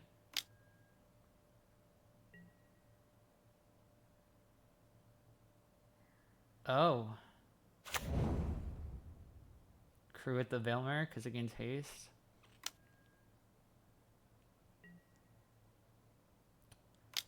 Okay, you bought my Cutthroat because you have to. I go to 6. I'm dead. Yeah, I needed to play that. Oh, I needed to play that Haywire Might. I was just so afraid of Fatal Push removal or for some reason, like a Torch to Tower or something. Or an Abrupt Decay. Oh, that's so unlucky. That's the worst way for that to end. We could have potentially had it. But we didn't. Oh well. We wind up 2-4ing. We didn't get the 3-3 that we were hoping for at the end of the day. Overall, the deck was not fully cooperating with us. We played against Mono Red twice. We played against Rakdos once. We played against Abzan Greasefang, Mardu Greasefang, and we played against the weird humans Siege Rhino deck.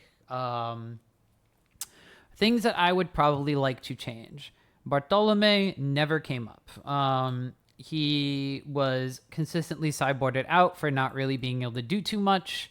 He was not any... There's nothing that Bartolome is good for, like a deck that it is good against. It gives us a 2-mana sack outlet we can bring back with Tyvar, but Priest of Forgotten Gods is the one that we always wanted to bring back regardless. So Bartolome is probably the card that comes out like almost immediately, like the card that I would bring out here. So let me just do this. So Bartolome probably out of the deck. What else? So yeah, Bartolome probably comes out. I might honestly make this just 2 extra lands. I ran into not having enough lands a couple of times in those games. Voice of Victory was pretty solid. Voice of Resurgence, honestly, I really like it, but it might not be a main deckable card. These might come out. This might come in. And then if I have 2 additional lands, like if I have just another Temple Garden and Godless Shrine or something like that, like another Temple Garden. Come on, you can do it, Moto. Yeah, if I have like another Temple Garden and another, I think just another Godless Shrine, just like the easiest ways to fix the amount of base what shocks. Like it could be a Concealed Courtyard, but there were games that went a little bit longer, especially post sideboard, where like those became a hindrance, right? But I would probably take out the Bartolome, that becomes like these 2 extra lands, take out the Voice of Resurgences, make these sideboard, and then I need to debate if I do like a 3rd Extraction Specialist, if I go up to a 3rd Sephiroth, if I put back in some of my like fun ofs, like my Dina, but I need to put 2 creatures in. So like I want to be around that 30 creature mark, right? Like I want to be above 28 because that's the bare minimum for Collected Company. Otherwise, the other thing that I could potentially do is there could be a Golgari version that just gets rid of the voices, gets rid of the Extraction Specialist, the Voice of Victories, and the Voice of Resurgence type effects just become like, what was it? The 1 to amass creature. So I could like play that, get an amass token, and do very similar things that I want to do at Priest of Forgotten Gods. And then instead of playing like Collected Company, I could go for Call of the Death Dweller, but I'm way more graveyard reliant there. On the plus side, that allows me to get back Woe Strider or Sephiroth from the graveyard, but Tyvar doesn't. I think if I'm doing Golgari, I'm leaning more towards Roots, and I want to play Roots instead, which is something I might try out with the Sephiroths later on. But if I'm keeping it Abzan, I think I either go for, like looking at this configuration here, I either go up an Extraction Specialist or up a Sephiroth so I can see them a little bit more. And then honestly, maybe I have like main deck Deep Cavern Bats or something like that. Or maybe I main deck a Dina again. So I have the Dina for extra drain triggers. Whenever I gain life, they lose life. So 1 Zulaport Cutthroat deals 2 with a Dina in play type thing. The other thing is, like, instead of Deep Cavern Bat, I could like go back to Sin Collector, but it's 3 instead of 2, and it doesn't hit. It only hits instants and sorcery, so it's not as good in like the mid-range matches. So this is like my old list that had like Giganta and stuff, right? So Dina was a fun of. Vran was where Sephiroth is. I had 4 Voice of Resurgence would be the Voice of Victories. I had a 3rd Extraction Specialist. So Dina and 3rd Extraction Specialist are those 2 flex slots. My mana base is a little bit more weird. I redid the mana base math and said, hey, if I run into Sunspine Lings, oh well. I mean, it's a Knight of Dust Shadow still for like Amalia combo, right? So this is like old style, right?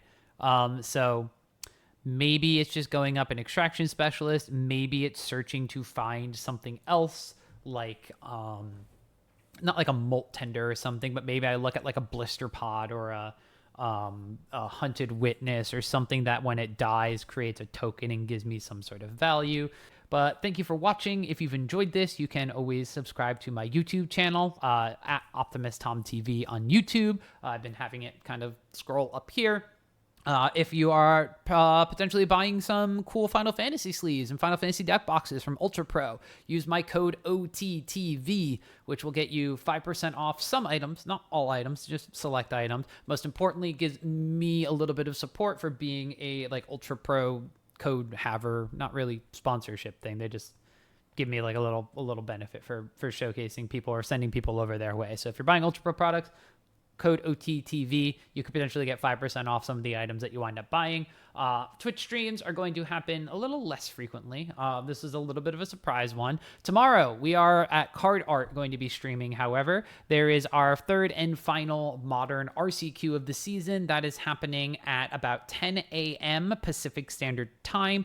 It is uncapped, so I won't know how many people are there until we get there. Minimum 5 rounds for anywhere below 16 to 32 people, and then potentially going up to 6 rounds if there are 33 or more. I don't think we're getting 64. It's a 1 slaughter, and we're hopefully not going to have to do 7 rounds of broadcast. But it's cut to a top 8. The winner gets the 3rd and final slot for the RC. It'll be the modern format. It'll be myself, Matt Zhu, and Brian Dang, who are going to be doing coverage over there. So tune on in. It's twitch.tv/svcardart. It should also just be hosted on my stream here. So if you follow my stream and see it live, you'll see the card art stream there.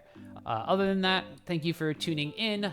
If you are watching on YouTube, like, comment, subscribe, and we'll see you for the next Pioneer, Standard, or Modern Moto thing. And I'll see you on tomorrow for the RCQ. Bye-bye.